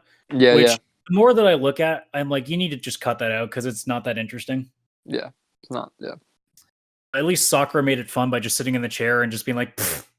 Yeah, I like that a lot too. I thought that was an interesting take on a move that we've now seen kind of 2 or 3 times already, and ad nauseum almost. They also use Bryce Remsburg quite a lot in this match, and I love me some Bryce refereeing shenanigans. Mm. The fans weren't taking it very well, but I think the fans also don't know Bryce from Chikara very well, so I think I have an unfair advantage of knowing him a lot better in this format. Definitely. Because like those who don't know Bryce Remsburg very well as a ref, like this guy is one of the best in terms of like comedic effects as a referee. Some of the stuff that he's done is just unreal. Yes. No, absolutely. One of my favorite things that he's ever done, there was a show where one of the Chikara shows, I think it actually is Dalton Castle's old gimmick. I think it was Ashley Remington, I think. Ashley Remington, yeah. And what he does is he like does like the almost like the Fonz like A thing where he just like does the finger point. Yeah. And Archibald Peck, who was Artie Evans and also used to be a writer on Raw before he got fired for the Bret Hart speech at the Hall of Fame. Yeah. He pretended like he got shot by that finger point. So they started acting like, oh, he's like this finger point is now a gun in this match. So Peck goes to shoot Remington back, and Bryce like Secret Service dives in front of the bullet and dies in the ring. So for the next like 5, like everybody slowly backs away, like they're trying to slowly get away from the crime scene, almost like Homer going back into the bushes. Yeah. And all of a sudden, one of the guys from 3.0, all of a sudden you just hear, "Hey, that means we can cheat," and they just all start poking each other in the eye and shit for like 2 minutes. And eventually they get back into the ring. They go to do a pinfall spot, and then Bryce just sits up like the Undertaker and starts doing Taker spots. So he does the old school. He does the choke slam, and he wins the match. The ref wins the match. That's great. And that's the kind of stuff with Bryce that I love. And I think more people need to see that stuff. I wish they could show that off. And I mean, it's the second time it's happened. Sakura has done it before too, where she's done the hold the ref's arm out. I think she did that to Rick Knox the first time.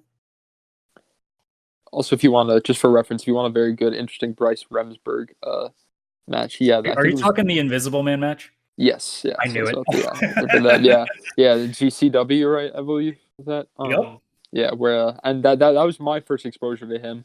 And again, if you've never seen that match, guys, and if you want a crash course on what the art of refereeing looks like, that's the match. Yeah, I agree. Because there's literally no actual wrestling in the ring. It's just him all reacting, and it's so good to watch because it really gives you an insight of like how much being a good referee in terms of your theatrics actually can make a match. Aubrey's the same too. Like you watch her on spots, she makes everything look so good. She's awesome. I love Aubrey. I think definitely, just the ref who doesn't look like they're expecting everything to happen, and a ref who looks shocked at a hard-hitting move, and a ref who looks like they don't know if someone's going to be okay after a specific move. I think that really, really adds a ton to the overall feel and story of the match. Absolutely. Otherwise, a couple other things in the match that I noticed. Another thing that's happened a couple of times with some of these matches is a lot of times people will go for moonsaults and they won't roll out of the way enough. Yeah. So at one point, Sakura, quote unquote, missed a moonsault, but pretty much still had like her hands on like I think it was Statlander's back. Otherwise, Statlander hit a nice Booker T scissor kick at one point. That got a near fall. I think the fans were shocked by that one not getting the pin because there was a big flurry there. I think the fans were all ready to just cheer that as hell for a win for Statlander there. And that's around the point too that I think, okay, this girl's got something. The fans connected in this match to her for sure. Yeah, that was really cool to see. Otherwise, do a little bit of cheapsy stuff. Sakura hit Statlander with the mic stand. The camera didn't really catch it, so the announcers said it, but you didn't quite really see it because it's also a black mic stand in front of a black crowd. Like it's kind of hard to tell. The way the angle was, you wouldn't have noticed. Like if the camera was behind them, you could have caught it, but because it was at the front, you don't see it as well. Yeah, you could kind of see it under the turnbuckle at the end, but it was difficult otherwise. It definitely wasn't as noticeable. Yeah, and to your point, this is where I saw the Bryce thing really kind of kick in because obviously after the fact, Sheeta's telling him that the mic stand was used, and then he goes to Sakura to be like, "Did you hit her with it?" And she's like, "No." I mean, yeah, because he's got to take the people at their word at that point. Right. But otherwise, I guess Priestley rolled up, I think, with Statlander, and after the mic stand hit, and that was it for that. So Priestley actually gets a win back after a lot of losses against Baker, and Sakura getting one back after her title chase not going so well. This was all right. Like Statlander definitely was the one that stood out. Yeah, it does both things, right? It's a showcase for someone who might be new, and now we learn after the fact we'll be new, and good to see. Yeah, two heels that needed it got it. Although it did come off a little bit weird because they're showing you that Cheetah's number one, and then she loses a tag match, even though it's not her taking the fall. Yeah, I think that was weird. I'm a fan of. I thought it was kind of a huge fan of Vision.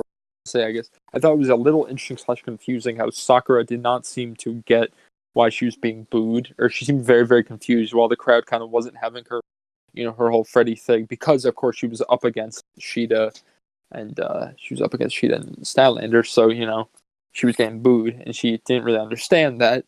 I love how her idea of playing a heel is just like doing the boo-hoo cry eyes, yeah, I love it too.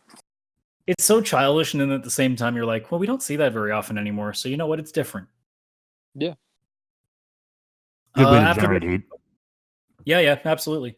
After this match, we had a quick Moxley promo just saying he's going to call out somebody else to challenge him again. This time, I believe Janelle answered the call on Twitter, I want to say it was. Or if it was another event.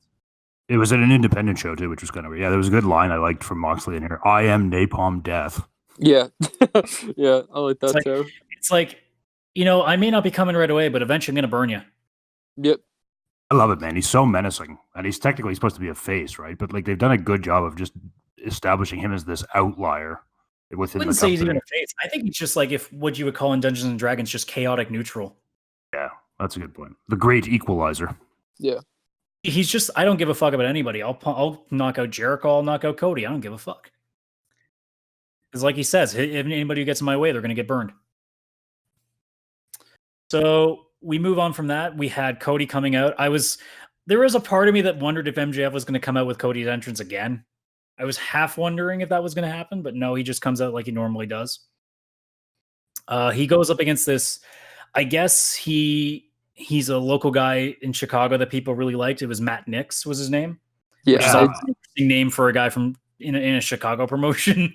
This is always interesting. I always like if you follow like Dave Bixelspan or somebody like that on Twitter or like any other beat writers, they always pop when there's like an indie person that shows up.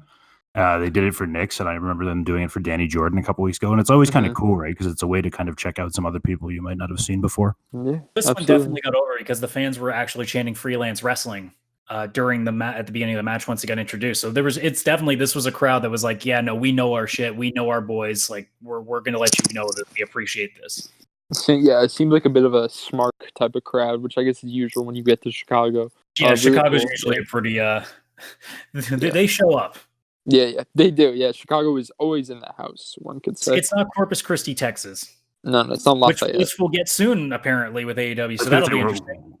We're going to find out one way or another. We're going to find out if it's Corpus Christi or if it's WWE. Yeah, that's a good point. This match was nothing too big. I mean, Nick's got a little bit of offense in the beginning, but for the most part, it was just kind of Cody just getting his wind back, I guess. Mm-hmm. Yeah, just quick 2 minutes. And he won with I'm surprised he went with the figure four, to be honest. I had that written down too. Yeah, it's a nice callback. Yeah. At least it gives you now a submission for him that if he ever wants to pull that out of his hat, and it's a believable finish too, which is right. And this is the beauty about AEW. Like I found that this show doesn't require you to win with finishers. We've seen people win with Death Valley drivers. We've seen people win with roll-ups. Like a title was won with a roll-up.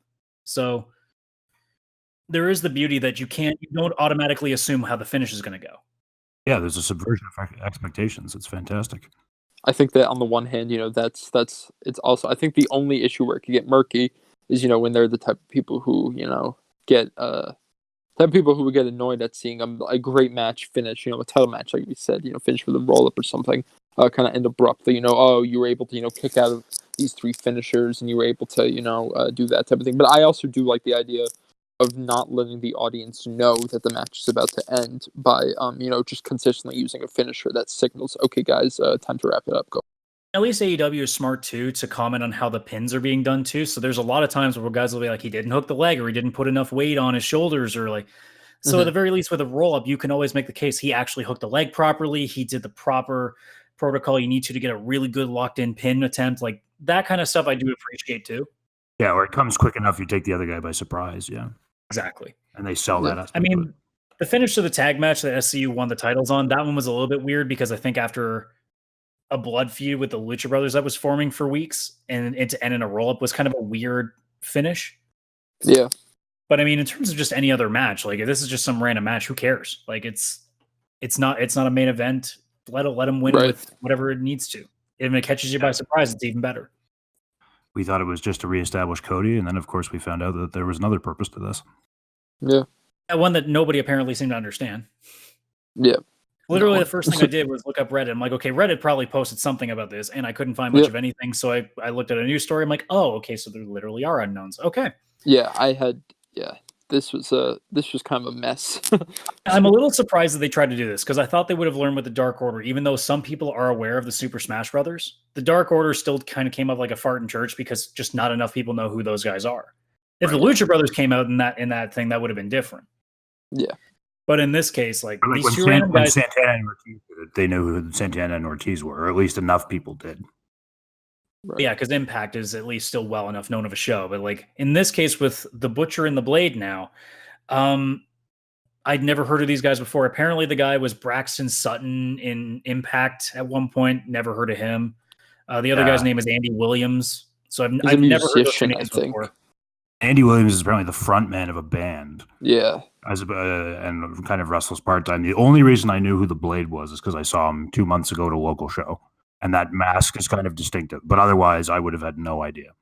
Yeah, I saw a promo recently because I was just looking them up to get some information. I'm like, the promos, like, they look pretty cool. So, like, as a tag team, these guys look fucking awesome. But they're big and execution was terrible. Yeah, absolutely. His execution was absolutely awful. When you and I were kind of talking about putting this together and teeing up at him, like I think we were talking about the women's division at one point, and I said, Allie's ranked up there, but they've given her literally nothing to do. So it's kind of nice that she's here working with her real life husband. And like one thing that I saw was written about a lot, they didn't really establish, like you could have made an argument here, like Cody's wife took Allie out, and this is why she's exacting revenge on him. And some maybe they like, get into it what later. the hell is the point of Allie doing this? And then that post came up, and they're like, oh yeah, that does make sense. Yeah. So no, this is cool. I think they're going to be great, but like we said, it fell a bit flat. And then, as we were talking about earlier, Excalibur kind of steps on this, and JR tweeted because people were giving him a bunch of shit that like they were all supposed to act surprised. Right. Yeah. Excalibur seemed to immediately know when Excalibur being like, "Is that the Blade and the Butcher and the Bunny?" And we're all like, "Okay, Excalibur, you kind of got to tell us what these fucking things are. Yeah. If you're gonna name drop them." Yeah, like we know that you're Mr. Indie, and that's kind of your selling point here, but like exposition is important. Yeah, I agree.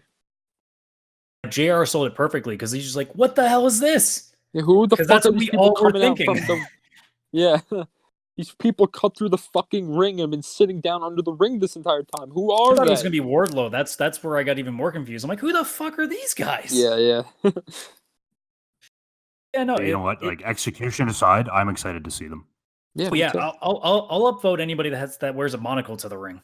Oh yeah, I'm in. That kind of like Red Dead Redemption fucking mustache and a monocle. I'm in. Like I'm good. I agree. Like it could be cowboy style or like the Victorian era, like Sherlock Holmes looking villain. Jack the Ripper. You know what we need now? We need those two going up against Cody and a fucking Hangman. Ooh, till we can get the full. And just Paige kind of staring at him, being like, "You know what? I hate you, but I like the stash." Yeah. That's some cowboy shit. The move they did. I liked the suplex onto the knees. That was cool. I mean, I know because it works Cody's injured ribs, but it looked good. Absolutely. But yeah, the last note that I left on it is like, I'm sorry, AEW, but these three better be awesome. Otherwise, this was just an absolute waste of time. Because this whole thing was supposed to set up him and MJF, and MJF isn't even there. Like I thought, maybe these are hired mercs for him, but like MJF doesn't even appear. Yeah, I thought that was kind of weird too. It seems so out of place, and with no promo. Like if Allie just came out and said, "This is for what Brandy did to me," and just dropped the mic, then that probably could have helped. But like there was nothing. They may do that retroactively, but we will see. And the other thing is that that's a harder sell now because obviously, at least on screen, Brandy and Cody have been doing their own thing. Yeah, and I feel bad for these two guys too because it's the same with Dark Order. Like I love those guys, but they got a really tough hand to deal with because they just didn't come out with any real interest. Now they're finally doing some vignettes with the Dark Order that's at least giving them something. Right. But like, it's the same. Going to be the same with these guys. Like, I may like them, but the casual audience is going to be like, I don't fucking give a shit about these guys. Yeah, I don't know who the fuck they are, but I think once they figure them out, they find them out. I think that we could definitely see. Hopefully, as we were talking about, they definitely seem the look and everything. It's definitely very new. I have not seen anything like that. Absolutely. Anything else we want to add here before we move? No, I'm all set. I'm good. All right. So we had a rematch from, I believe this would have been Double or Nothing, Kenny Omega. Oh, no, wait. Yeah, Kenny Omega and Pac. All out. And Jesus Christ, Omega came out with a fucking vengeance in that match. Yeah. They were definitely playing that he needs to get his fucking win back, and he is going to stop at nothing to do it. Mm-hmm. He was hitting he was hitting those Snapdragons pretty hard. Yeah, yeah. And Pac can sell that shit good too. Yeah. Yeah, Pac even today, I think he challenged again. I heard he wants another rematch with Kenny. So I mean, at this point it seems like this is a Cesaro, Sheamus, having 11 matches with each other, and then all of them are going to be fun. yeah. So I have no problem with that. Yeah. I mean, it's an Omega Pac match. There's going to be a shit ton of stuff going on. The one thing that I made a lot of attention to was the Avalanche Falcon Arrow and yes. I go, how does anyone kick out of that one? Yeah, he did the deed on the ropes. Yeah, that one looked super good, and he hit a huge moonsault at one point too. That was awesome. Awesome. Yeah, Pac doing Page's friggin' moonsault now. Yeah, it was insane. I thought that match it's very hard to say, but I've been thinking recently about how to rank all the different matches that they've had so far, and I'm gonna say that one definitely I think it's very near to one of the best ones that they've had so far. This was a quick one too. Yeah, it was not that long. It was I think it might have been just shy of 10 minutes. But I think that although it was quick, they got their shit in, and it was good. There wasn't any wasted time. There wasn't any bullshit rest holds. It was just. We're definitely telling the story that Kenny he was fucking furious and has been losing too much. So he's like, no, I'm throwing everything in right away because I'm not fucking around here. And I liked it better than. Yeah. So, sorry, Joe. No problem. I was just gonna say real quick. I think it's the best Kenny is the Kenny that we also saw in the Moxley match. The Kenny who just completely puts his all into everything and just says, "Fuck this! I wanna beat this guy to pulp. I'm gonna do whatever it takes," and it does it. Which, when he eventually turns into the cleaner, is going to be the polar opposite. He's going to be slowly and just methodically taking stuff out. And I know it's going to happen, and I think it has to happen because personally with Omega, I've gotten into some arguments about it, but I think the only way that this guy becomes a star in AEW is he has to go the same route that The Rock did. You need to give him a heavy heel run so that fans can really connect to him. Mm-hmm. Because the big thing with Kenny in New Japan for a lot of people is most people knew of him as the guy who did Hadokens and funny stuff in DDT. In New Japan, he was there for a while, but was basically a junior tag guy. As soon as he went to Bullet Club as the cleaner, people started paying attention to the guy because his charisma was off the charts. Right. And the over-the-top, almost silliness in a way, but not hokey, more along the lines of him just having the insane, almost like Kefka from Final Fantasy VI level of craziness. And it worked out really well in his favor, so that by the time that obviously the Bullet Club became basically the biggest thing since the NWO, he could make the transfer to being a face without any issue because he had the wrestling skill already. Definitely. Yeah, to your point, Adam, so that's all lore to me, right? Because as I said, this is my first exposure to Kenny, but having talked to many knowledgeable individuals such as yourself on this topic, this is where they all think that's going eventually. I think it makes sense too as well because in order to get somebody over with the casual fans, you need to get the guy some mic time. It's basically what works when it comes to wrestling. You can have as many good matches as you want, but if the guy can't talk or if the people don't think he can talk, it's kind of hard to connect to him. And I think if they can have Kenny go in full cleaner mode and having him do his insane, over the top, weird giggly, almost he snapped and sitting in a loony house sort of promos. This is a guy that people can really start to attach to because the wrestling's already there. They've seen how amazing this guy is in the ring, and you just put him over the fence there with just a little extra talking time, and it's just going to be so much better. Yeah, I never saw really any of his New Japan stuff, but I'm just the thought of kind of what you're talking about right here is incredibly interesting to me. Kind of that that type of character, just a man who's completely lost his damn mind and was not really there. I think that's a very interesting character, and it does seem that they're very slowly kind of pitching towards that direction. So I'm excited to see where that goes. Just for his facial expressions alone, like if you think the guy has like weird face, like makes really weird over the top faces now, like think of that times 10. Cool. Like he literally looks like he's about to like lick somebody's face until there's like no skin left.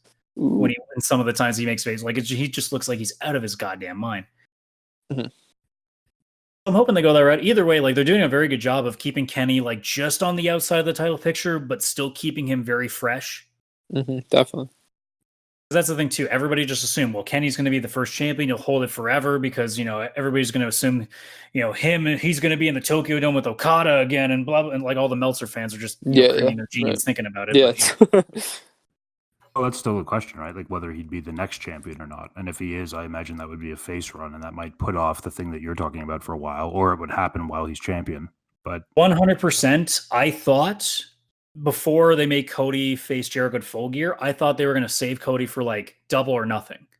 I thought what was going to happen is they'd have like somebody else filter in Full Gear, and then whatever their winter pay-per-view is, maybe they do some sort of even Kenny like working his way through up and getting another shot at Jericho and losing again.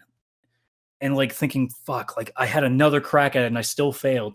And then Cody would get the shot at Double or Nothing and win and become the first one to beat Jericho. And Kenny be like, really? After all that, he gets to do it on his first try, and that just sends him into that spiral. That's what I thought was going to happen. And then Cody ended up going in at Full Gear. I'm like, shit, well, I guess they're going to do this downward spiral differently now. Yeah. I would fully expect him to get another shot and lose. Like, that's where my brain's thinking. I think it's very interesting. I think there's many different ways they can go. I'm still of the mind at this point that Moxley will be the first guy to beat Jericho for the title. That's kind of where my head's going at this point. I agree. I mean, realistically, I see that there was some school of thought that might think that you don't want to put it on two guys who were big in the WWE before you do it. And since Kenny might look at how over Moxley's in AEW, who cares? But that's now? the issue. Exactly, right? Like he's obviously established himself as an aside from that. So he's earned it already with those promos he's done. You can tell that like this isn't Dean Ambrose winning the title now. This is not Dean Ambrose. This is a whole new kind of cat. Yeah, this dude is this is truly the John Moxley that we should have seen or the Dean Ambrose almost that we should have seen when he first got. This is the Dean Ambrose that's been lying dormant, if you will, within. This is probably the Dean Ambrose he's been pitching to Vince for like 3 years and just kept getting prop comedy shit. Yeah, kept getting maybe semicolon parentheses. Anyway, so we move on to the Diamond Dozen, the singles match here where we had MJF unsurprisingly defeating Hangman Page, because the second a Diamond Ring gets involved, who do you think's going to win? The uppy friggin' like rich boy or the cowboy? Yeah. As soon as MJF won and I saw it, like if it was somebody else, like I can't even remember who is else in the match, but like the second you look at who's these two guys and it's a $34,000 ring, you're like, yeah, I'm sure the cowboy's going to want the ring. I think Billy Gunn, wasn't he in the initial match too? It was awesome. Yeah, he was. Yeah. Like good. It would have been more like, I think it made obviously this is just there to get MJF over. But like I'm sitting there being like, man, like you should have just not had MJF in there because it just seemed too obvious at that point. Because the second a ring is involved, like if it was a Money in the Bank sort of deal, like a briefcase or a contract or something, then that's different. But because it was a ring, like there's only one person in this company that would work for it. Yeah, right. Sure, but I think like as we said, absent a mid card title, these guys in the upper to mid card need something to do. And yeah, I thought the ring was kind of a done concept when it came out. But you know what? By the time this week rolled around, I was kind of sold on it. Well, and it's also the thing, too, that Cody used to do the kiss the ring thing with the ROH title. So MJF getting the ring makes perfect sense with Cody. Interesting. Yeah, I was never watching a Ring of Honor, so that's interesting. So it makes perfect sense that, especially like you said earlier with the tweet where he had the checklist, like he's clearly doing everything that Cody did. Right. Like it's gearing up that MJF is legitimately like almost the Dark Link version of Cody. Yeah. Up to and including the crossroads at the end of this match. Yeah. Well, the really shitty crossroads. Right. Yeah. Which JR then called a double cross, which I thought was awesome. Yeah. That was pretty good too.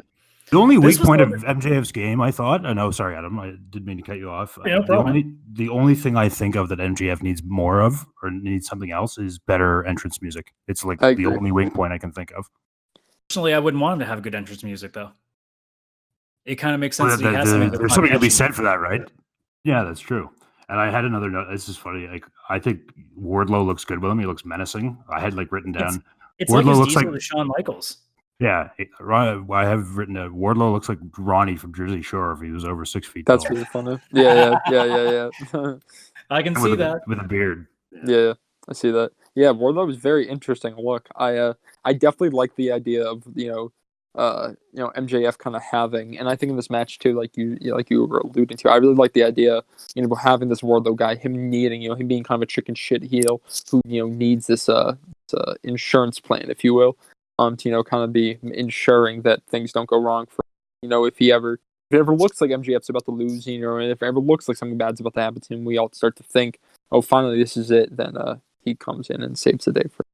It's a tried and tested format. It's worked for so many guys. Like Christian did it with oh my god, was it Tyson something? Tyson Tomko, yeah. Thank you, yeah. I kept wanting to say Tyson Dukes. I'm like, no, that's the guy from the Cruiserweight Classic. Yeah, that's right. But yeah, I have a question, Joe. When you watch, do you watch on TNT? Yes. So does TNT, when they go into commercial breaks, does it do a split screen? It's inconsistent, but I'd say that it does it more times. They do the PIP thing more times than, let's say, SmackDown. I don't know if you ever really knew about it, but SmackDown on USA, they used to do the PIP like once during a show maybe. But yeah, I'd say there's a fair amount of that. It's probably closer to 50-50 time, but yeah, they do go into that. Yeah, okay, they do it on TSN too, but I just wanted to see if it was consistent. Yeah. There's also feeds too where they just keep running. Like I've gotten feeds where there's just no commercial. It just keeps going. And they do still commentate on it, but like you'll just out of nowhere 2-3 minutes later you'll just hear JR say, "Oh yeah, we're back." And it's like, "Oh shit." Like, I guess the TV feed came back in. Yeah. But honestly, like this match was fine. Like it wasn't this wasn't a great match. It was more just MJF just playing a straight up heel, like Wardlow getting involved several times. Yeah. There was a 30-second run here that like distilled perfectly everything that I love about MJF. First, he uses the ref to shield himself from the buckshot lariat. Yeah, that was great. Then he gets flipped and lands on his feet, showcasing that he's super athletic. And then he pokes Paige in the eye, and then he just does a shit-eating grin to the crowd, and it was amazing. Like as a heel, the guy's doing his job. He's doing a hell of a job of it. Like he is 23 years old, and he's one of the best, like pure guys at just drawing heat I've ever seen. It's nuts. This is a guy who, when he is champion, is going to hold that belt for a full year. I guarantee you, his first run, it will be a long one. I'm not mad at that. Super excited for that. Yeah, I'm here for it. Because everybody's like, "Oh, why are they putting it on Jericho?" I'm like, man, if this show goes for more than like a decade, give it 2-3 years, and then you're going to see MJF, Paige, Allen, Havoc, like all these guys are just going to be going nuts, and MJF is going to be at the top of it, just with the biggest asshole grin on his face forever. Yeah, I don't think I've ever been able to see a future champion like this far. Like, there's some guys you have a feeling about at different points, but I remember the first time I saw MJF, I was like, that guy will be a top guy at some point. Yeah. Oh, yeah. Paige definitely will be. Allen, if he can stay healthy, will definitely. He's the Jeff Hardy of AEW now. Mm-hmm. It's a matter of can the guy like not break his fucking back. And every time you watch him in the ring, you think, no, he's got one match left in him. Yep. He wrestles. Yeah. I mean, this match frustrated me admittedly though, because clearly during the commercial break, because I saw in the split screen on this feed, Wardlow is clearly holding Paige on the apron, and Bryce sees him and he doesn't toss him. Like he literally is looking directly at Wardlow and notes it, and he doesn't toss him.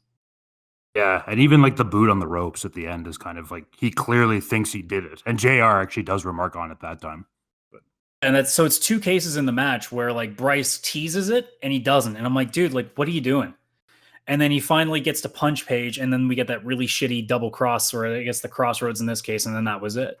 So the way, I guess the psychology of the match is doing what it's supposed to do. You're getting the heel getting over with cheap shit, but this is one of those things that like you just could have had Bryce like distracted one more time and not have to worry about that stuff. I think the officiating in AEW in general is something that they're still really trying to iron the kinks out in terms of getting people to the refs to see what they're supposed to see when they're supposed to see, and also not supposed to see. Kind of having that on both sides and making it not look stupid and hokey, like on Full Gear, I believe it was, when there was the Santino or the Private Party match or Santino Ortiz match. When there was some confusion on why the ref stopped the count. Yeah, there was that too. Yeah. Yeah. That seems to happen once in a while. Yeah. That happened in the Trent Pack match too. Yeah, that's true. But yeah, I mean, it was an okay match. It gets MJF over. Obviously, he wins the ring. DDP comes out to present it.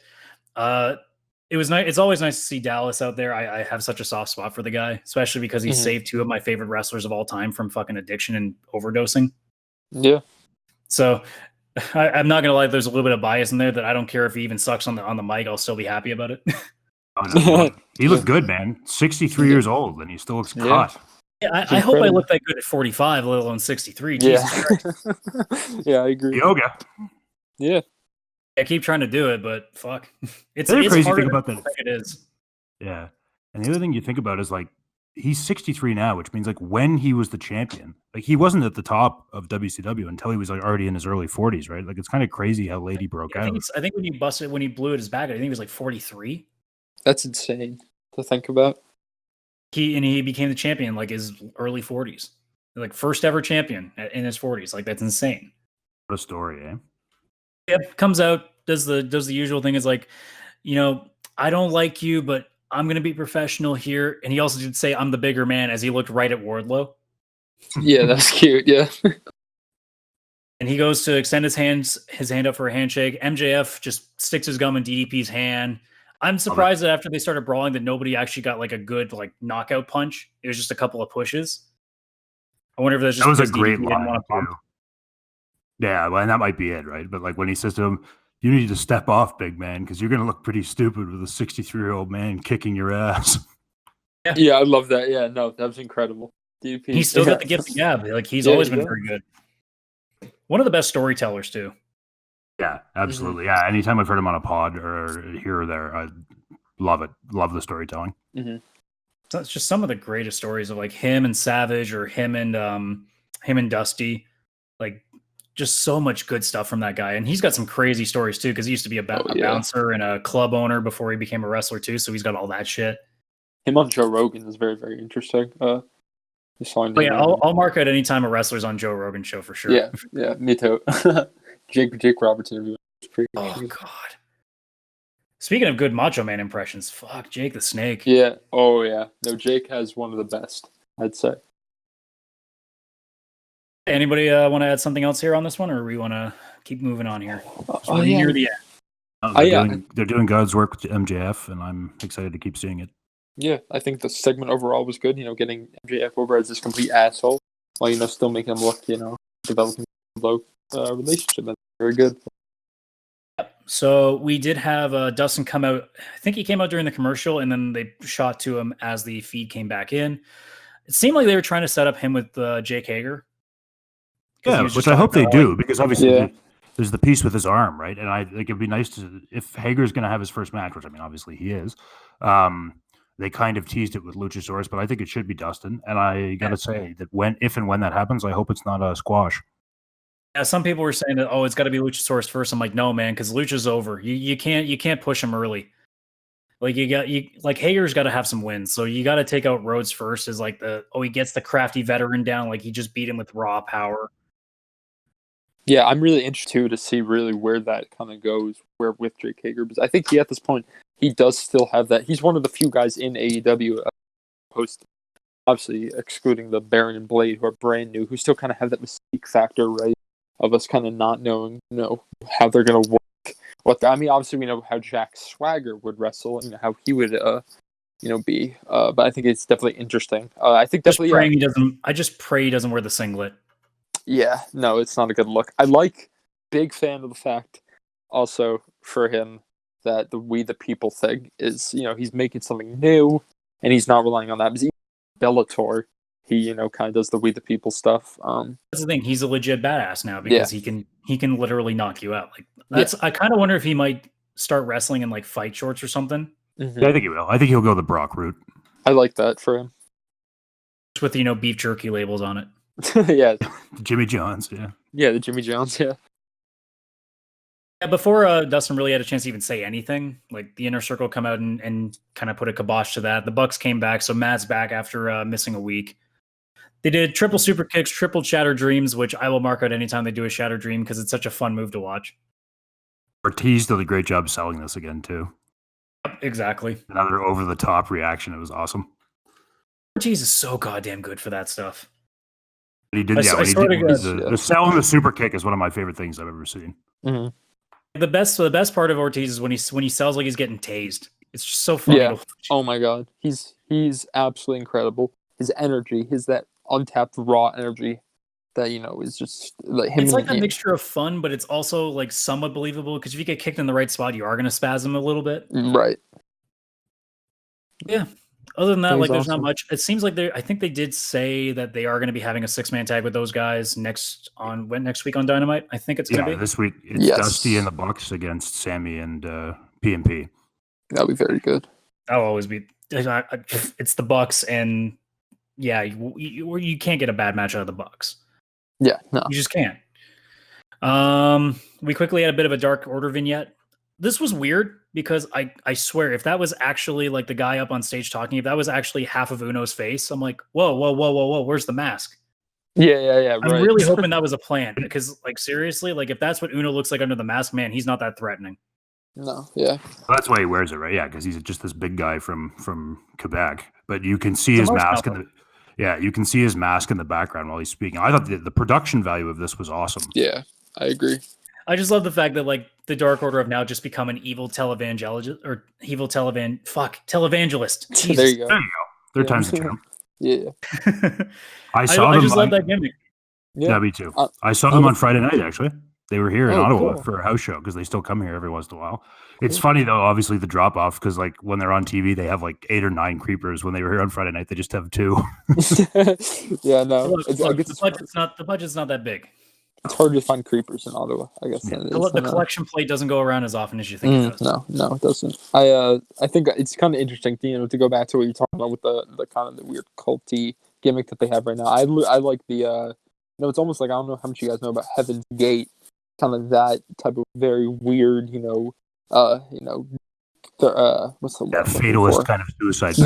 Yeah, exactly, like a Koreshi, almost like a Branch Davidian. Yeah, exactly. So I love that. I think cults for me in wrestling, I don't know what it is. Whether it was Bray Wyatt was doing his Wyatt family stuff. I think there's something. Society. Yeah, the straight thing was always really good. Yeah. So damn cool. Just the idea of this madman cult leader who's trying to recruit people to join him is awesome. Yeah, and it's good for these guys. Do you think they'll actually get Marco Stunt to put the mask on? Maybe. Because I keep wondering if they will. It's a hell of a story because Marco's character right now is like, I keep being the reason that my team keeps losing. And it's like he wants to be more. He wants to be. He wouldn't. My theory is that if he ever joined Dark Order, English is so hard. It is. If he ever joined Dark Order, it would not be because he wanted to be evil, but because he didn't want to be a burden to his teammates anymore. Right. Or he wanted to find a higher purpose. Wanted to find a way to get better, to get more powerful, and he figured, like, what can I lose going to the Dark Order? And then they just slowly like brainwash him, given Stockholm Syndrome sort of deal. Mm-hmm. I love that. Yeah, I think that's where that's going. I mean, either way, it's just nice to see them getting some promo time now. So at least you get something more out of them, other than just the lights going out and them showing up like it used to be. Yeah, when he grabbed the mic a couple weeks ago, I was like, oh, good, they're finally gonna. And he has a good English accent. He's got a good voice. Yeah, because I wasn't sure if it was gonna be heavy Quebecois or not. So, but he sounded pretty good on the mic when they were trying to. He sounds like a cartoon villain, so it's perfect. Yeah, exactly. So, as we get to the end of the show, we do have our main event, the AEW World Heavyweight Championship match between Chris Jericho and the unlikely challenger on this show, Scorpio Sky from SCU.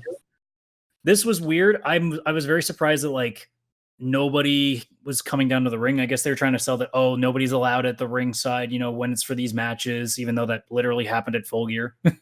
Mm-hmm. Yeah, I guess to add some sort of legitimacy, I guess it's a big title fight. Scorpio Sky really can win this. We're not, this is just a one-off. I was Yeah, surprised that Jay- even Hager didn't stay out there though. I figured he would have stayed out there as well, but no, he didn't come down till later. Mm. JR tried to sell that at one point, but they did it too late, where they said he had been banned from ringside Interesting. because of things like at Full Gear and whatnot, right? But they didn't telegraph that right away. Mm-hmm. Now, a little side note, I noticed this during the show because when Cody came out, he had a pretty big pyro set. Mm-hmm. When Jericho came out, his was clearly less. And Yeah. I don't hate Cody, but my brain is like, why is the champ not getting the most pyro? I don't I care if agree. he's good or bad. Like the champ should be getting the big stuff. Yeah, I I actually agree had a with joke about that in my notes at one point. I wonder what the annual AEW pyro budget is. Yeah. Yeah, it seems like the majority of their pyro budget, like you were saying, does go to suspiciously. It doesn't seem like it's going to Jericho. It seems like Jericho's getting like the fire, he's getting like the flame things, which are cool, albeit. But I mean, why is Cody, as you were saying, getting the tons of explosives, and why is all these other guys getting that stuff? I definitely think, yeah. To Maybe answer your for- question, the pyro budget's basically being paid off by the fucking champagne money that's coming in now. Yeah, Oh, yeah, yeah, that's exactly. true. I like Jericho's pyro because it's timed with his music. Like it, Mhm. It it is. pops right before the chorus hits, and it looks sick every time. Yeah, I'm a little sad that they took the intro from Judas out of his entrance theme. It just goes right to the first riff. I'm like, oh, but I really like the intro. it's a good song. It's a great song. Like that's the one thing. Like I used to listen to Fozzy way from the very beginning, and it just seems like every album they keep getting better. Whereas Yeah, like a lot of bands he's- notoriously, like their first couple albums are really good, and then it just keeps getting lesser and lesser quality. Whereas Fozzy, every time a new album comes out, like whatever their big single is, it's so good. Yeah, no, Jericho's a man of many talents. He's a renaissance man, if you will, definitely. And yeah, I think of this Fozzy. They had, I'm not mistaken, their song was like the official song of Full Gear, right? They had some deal like that. Yeah, that was cool. Oh, it's funny how you can pull that when you work for the company, right? But no, it's great Yeah, that right. it's his own song. Yeah, I got into Fozzy because obviously like WWE pushed it but it was such a saturated marketplace for that kind of music in Mhm. 2002 that it didn't stand out. And like you said, like he's gotten a lot better now, and the market for that kind of thing has gotten a lot smaller. They definitely found their stride too as a band. Like early on, the first two albums were just cover albums. Mhm. So once It they was just started something he going was doing because solo, he enjoyed it. like the first album outside of their covers was all right, and then Chasing the Grail would come out, and then some other albums would come out. It's like, okay, it seems like they finally figured out where they like being, and they Yeah, started they're focusing figuring out heavier their on that. No, exactly. Like if you listen to Kill a Stranger and then you listen to Judas. It's crazy to really we don't want to harp on this for too long, but it's really interesting. I know, I saw Iron Maiden here recently, and they were touring with Fozzy, I believe. I would kill to see that show. Yeah, and it was incredible. It was just very weird for me. I was not expecting to. I was see- really upset. I moved to Hamilton a few years ago, and there's a famous festival out here called the Festival of Friends, Mhm. which no wonder Fozzy was there one year. yeah. But Yeah, they were the sounds year like that it. the year before I moved, they were there, and it was a free show, so I could have gone and seen them Yeah. without paying a dime. And ever That's- since, like that festival never has anybody else that I like. I'm Mhm. like, great. The one time I know nothing about the place, it has the most cool thing I could have seen. That's tough. Either way, so this match was actually really, really good, really good. Mhm. Mhm. Fans right off the bat were chanting "stupid idiot" at Jericho. I'm surprised that he didn't try to squelch that as much as possible, because obviously it's not his thing anymore. He's always really good at selling those things, though, right? And or like getting in the ways at. You guys probably heard this, but like apparently a couple weeks ago, like when they were when Cody did his big promo, and then Jericho came out later, they were chanting "stupid dick" at him, and it was in commercial, and he said, "No, I didn't have anything to do with Katie Vick. That was years ago." That's really funny. I know he's so good at dealing with the fans when he wants to. Mm-hmm. Or when he crushed the "We the People" thing, right? Like this is all just off the top of his head. Like the bad idea from bad creative. It's great. So some point in the match, Hager does eventually come down. SU deal with him and just kind of like they didn't take him out so much as they just pushed him up the ramp enough that he was just like fine. But I like that, right? That's like it's the little things. Like it's a good way to keep building monster heat. They didn't knock him out. They had to just push him. He's such a big guy. Like you needed both Daniels and Kazarian to subdue him, right? Right. Speaking of guys going solo, I can't wait to see that Daniels Pentagon match that is coming. Oh, that's gonna be incredible. Yeah. There's so many. It's Wednesday night. Is it actually set for Wednesday? Oh, damn. Or yesterday, I believe. Sweet. Well, that just solves that problem, doesn't it? Yeah, well, I guess there's that, I guess. I do wonder, sorry to interrupt you. I do wonder a little bit. I mean, I guess it's hard because that roster isn't super big yet. If they're, so to speak, blowing their load a little bit with, kind of having some of these dream matches kind of happening, kind of with relative frequency and every week being almost a PPV level type of show. If there's going to be some sort of a tire out or exhaustion or a point at where they're going to kind of run out of those type of things to do, and then the quality is going to suffer because of it. So I saw this thread on Reddit, and they were making the same comments, and what I pretty much said there is, honestly, they don't really have a choice, because this is a show that 90% of the roster is not known to most fans, especially the casual audience. Like the hardcore fans maybe know maybe half the roster, somewhere between like 50 to 75%. And there's still a bunch that people are like, oh, that must be like somebody from like this promotion that I've never seen before. But like, just by AEW, almost in a way, is like the best of what's left on the indies. So in a way, every match almost is a pay-per-view type of match that isn't in WWE, because anybody left on this roster is all big names. Right. So like, Pac facing almost anybody on this roster is going to be a big marquee match. Chris Jericho facing almost anybody is going to be a big match. So it just happens to work out that way, because since WWE has already taken so much of the market away to NXT, you kind of are just left with the pieces. Like, unless AEW started up and just had a bunch of unknowns like Butcher and the Blade, like guys, then maybe you could have had more guys to have like these random matches in. But on a show like this, where pretty much what's left on this roster is all the biggest names left in indie wrestling, it kind of just by that nature ends up being pay-per-view matches. And they can't just do what New Japan does and have 8-man tags over and over again. Right. And if your pay-per-views are going to be that spaced out anyways, you might as well do these things. Yeah, why not? Right. And that's the thing too. When you only have a pay-per-view every 3 months, unless they do like another free show, like say Fyter Fest or Fight for the Fallen again, you do leave the door open at least for, you'd be able to have a couple of matches that you would definitely not see on an episode of Raw or SmackDown for sure. Yeah, no, definitely. That's it. It's interesting. Yeah, we're just gonna have to, I guess, see how all of that. In 6 months from now, we'll adjust, right? Yeah, like right. We assume that it's pay-per-view because it's been 2 weeks of television, or 2 months of television for that matter. So who knows? Yeah, that's right. Yeah. A lot of near falls towards the end. Jericho went for the belt spot, and Sky ducked it, hits the TKO. That got a pretty close fall. The fans actually reacted like they thought that was it. Yeah, that was. I honestly, I jumped out of my chair. It almost looked like he hit the 3 there. I mean, I guess that's the nature of 3 falls. Is how they're supposed to be. But Jericho is so good to at timing too. So you know. Right quickly after that, Jericho hits a codebreaker that gets a near fall. He then tries to go for the Judas effect. Sky rolls him up, and because we've been so assuming of Sky's pinfall attempts with roll-ups, even people got somewhat behind that. And then eventually Jericho counters a super kick, gets him into the, let's be honest, it's the walls of Jericho, but if you want to go backwards, it's the Lion Tamer. And he just gets another finish that didn't require his Judas effect for. Just hits the Lion Tamer and just Sky taps out. I think he tapped it a little too quick, in my opinion. He should have tried to at least make a bit of a break for the ropes. Yeah, he didn't really try to get the ropes at that point. I'll agree with that. Jericho I hadn't seen him hit this in a long time, and it felt good. He hit the springboard drop kick at one point. Yeah. Oh, yeah. Looks very good, too. Jericho has not skipped the beat, really. He's almost 50, right? And like one of the best things he's learned in the last couple of years is he doesn't have to go step for step with anybody anymore.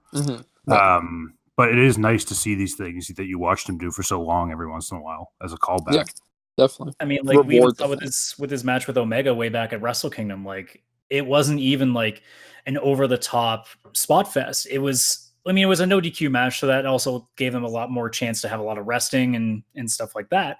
But it was definitely a match of psychology where Omega's normally just the go a million miles a minute sort of deal, where this match required it to be a lot more methodic, and it gave Jericho a chance to be like, oh, so I don't have to go crazy here. I can just get my shit in, just rest on it, let the crowd build it, and then just go again. And that's what he does now. It's awesome. He takes his time, he hits the spots when he needs to, and he gives the crowd a chance to figure out where they stand in the match. So otherwise, that was it. We get Moxley music at the end. He just stands up in the crowd. They stare down. They ended the feed while he was still coming down to the ring, so I wonder if something else happened after the cameras went off. I haven't seen anything from that. I was thinking about that same thing too. It seemed AEW, I do get the feeling, again, as we keep talking about production, whatever, it's very new still. I do get the feeling that to an extent, they're still kind of suffering for either, sometimes they end too soon, sometimes they end too, they end a little bit late. It seems like they really do rush to a little bit to the degree. So it would have been nice, maybe to see a little more of that interaction between Moxley and stuff, because it did seem kind of like there was a little more that was supposed to happen at the end. He did pull a little long on him too. Like I just sit there being like, okay, are you gonna do something with this, or are you just gonna stand there while people take selfies with him for a while? Right. Yeah. I kind of liked it as the warning shot, and it was a good misdirection on Moxley's part because obviously he was doing a Starcast or an interview. The clip of him in an interview like a day or two before that surfaced where he's like, Jericho's a smart man. He's not going to try to fuck with me.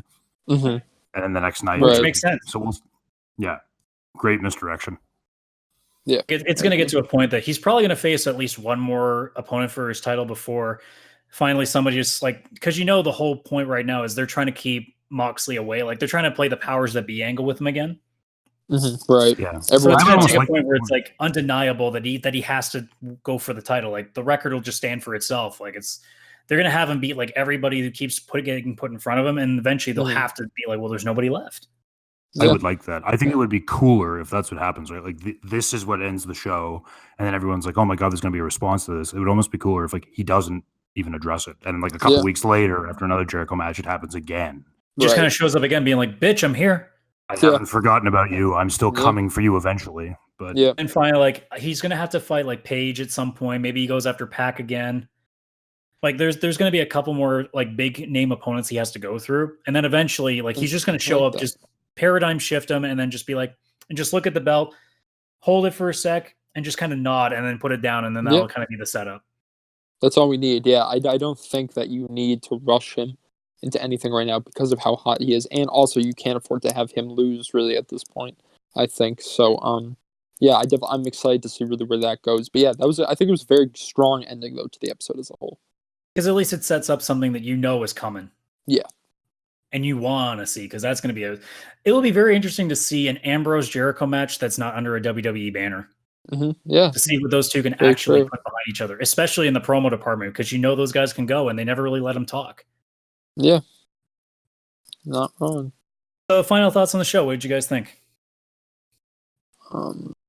I thought it was a terrific, I think it was a great show. I think, obviously with some of the shows that we've seen thus far from them, it's, it gets hard.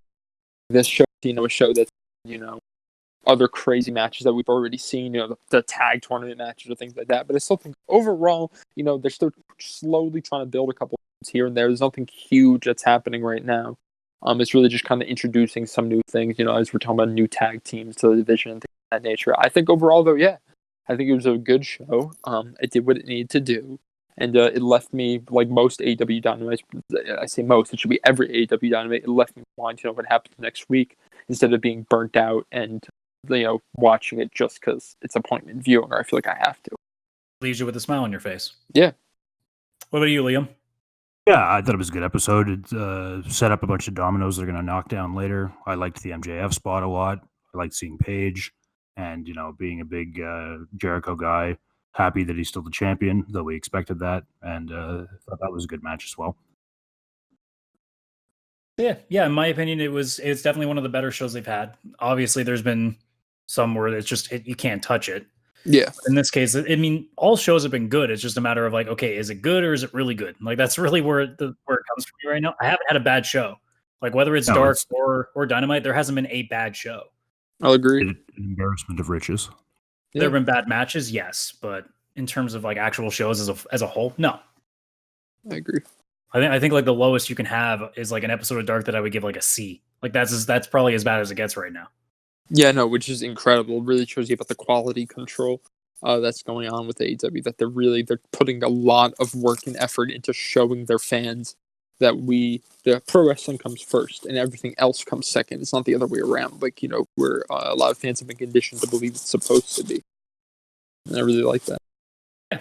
So I guess this brings up an interesting question as we get near the end of this show. So because we are talking about how this show is very good to watch right now, do we think that it actually is the quality, or are we looking at this from a different viewpoint just because it's new and it's fresh? Do you think there's a fresh coat of paint on this, or do you think it really is just that good? I think it's both. And I think it speaks to each person individually. The three of us have bonded over this as a product that drew us to watch on a consistent basis again after being away for a long while. Or that was certainly my experience.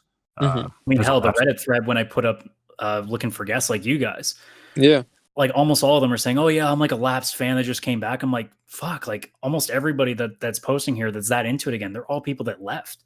Right, and that's a really reinvigorating thing to me because you're talking to on the Reddit and on other conversations I've had with other friends. I've gotten a couple other lifelong friends into watching Dynamite again. They used to be WWE guys when we were kids.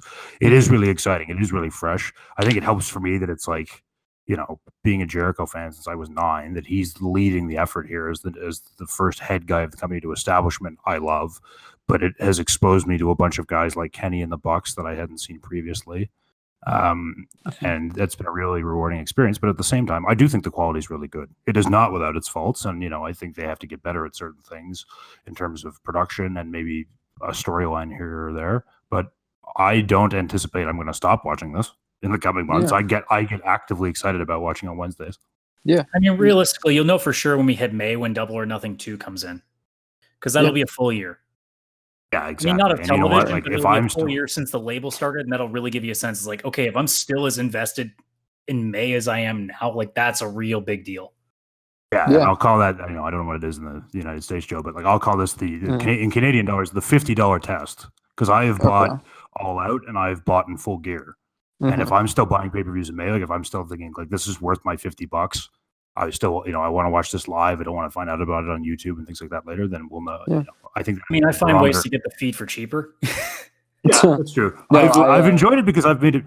Yeah, I've liked it because I've had people over to I've had like viewing parties and things like that, and I've enjoyed. And it's convenient on Bell to just be able to like go to the channel and like click it, and like it comes right onto your TV. Yeah, it's something I figured out. If you go to Fight TV and you change your VPN, it actually gives you a better deal. Change it from what, Canada to what? Usually I just do the UK. Interesting. I know. Yeah, in America, I paid. PlayStation for some reason has also had better prices.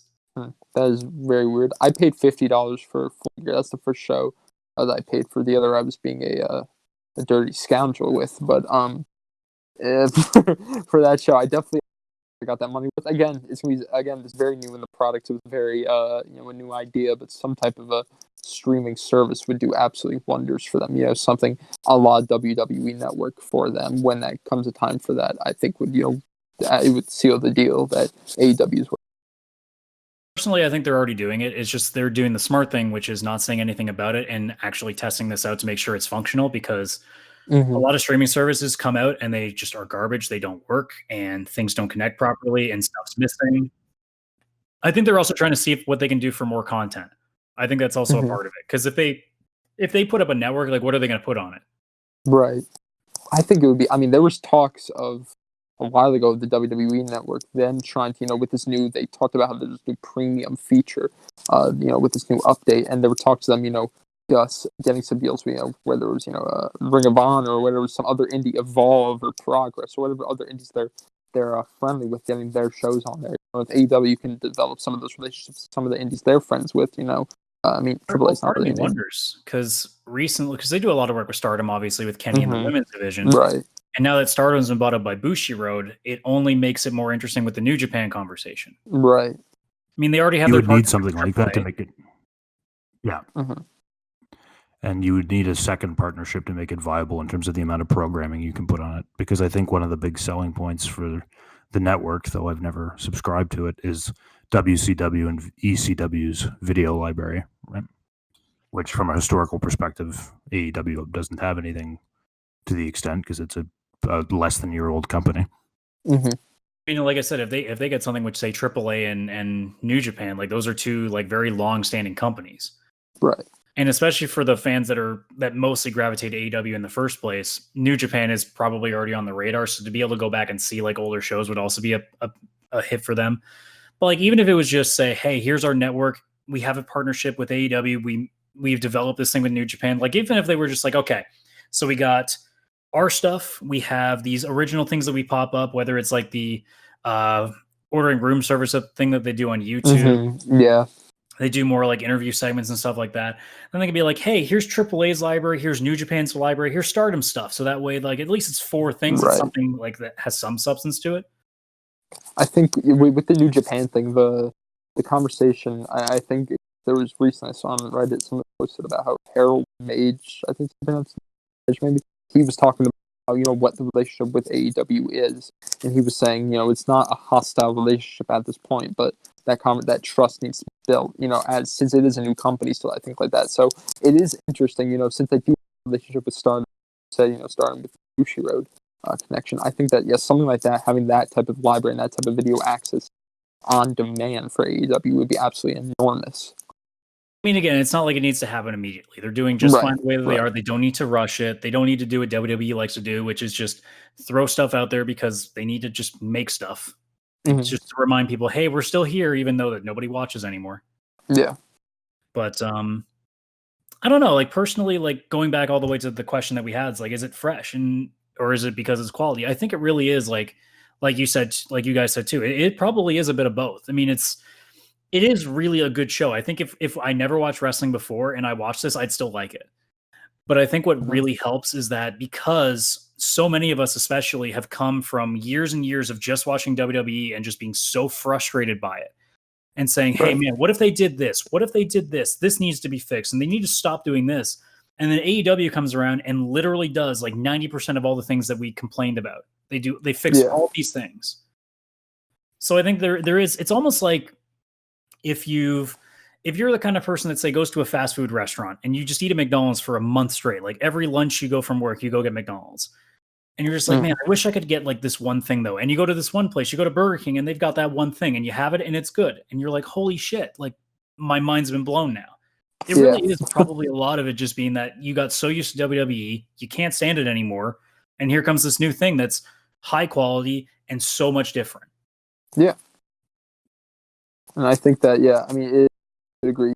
Those tinted glasses, we're gonna have to see, as DZ mentioned earlier, that last double or and that'll be a further test of, oh wow, the success of the product as a whole. But I think definitely it's different and it's fresh, and that's something wrestling. Absolutely. Otherwise, I think the last thing I want to talk about, because we kept alluding to it during the course of the show, is the one not so bright spot on the show right now, which in my opinion is the women's division. And this is an issue that I've talked about before when I've been doing the show solo, and it's one that I don't like talking about because I don't want to make it seem like I'm souring on the women, because a lot of people just assume that that's what it is. Right. The reality is, in my opinion, that the division just wasn't ready. They did not have the people for it. And even with some of the newer talents like Swole and Statlander and Shanna and potentially more coming in, I still think they're missing a star. In my opinion, I don't think they have a star. I'll agree with that. Definitely.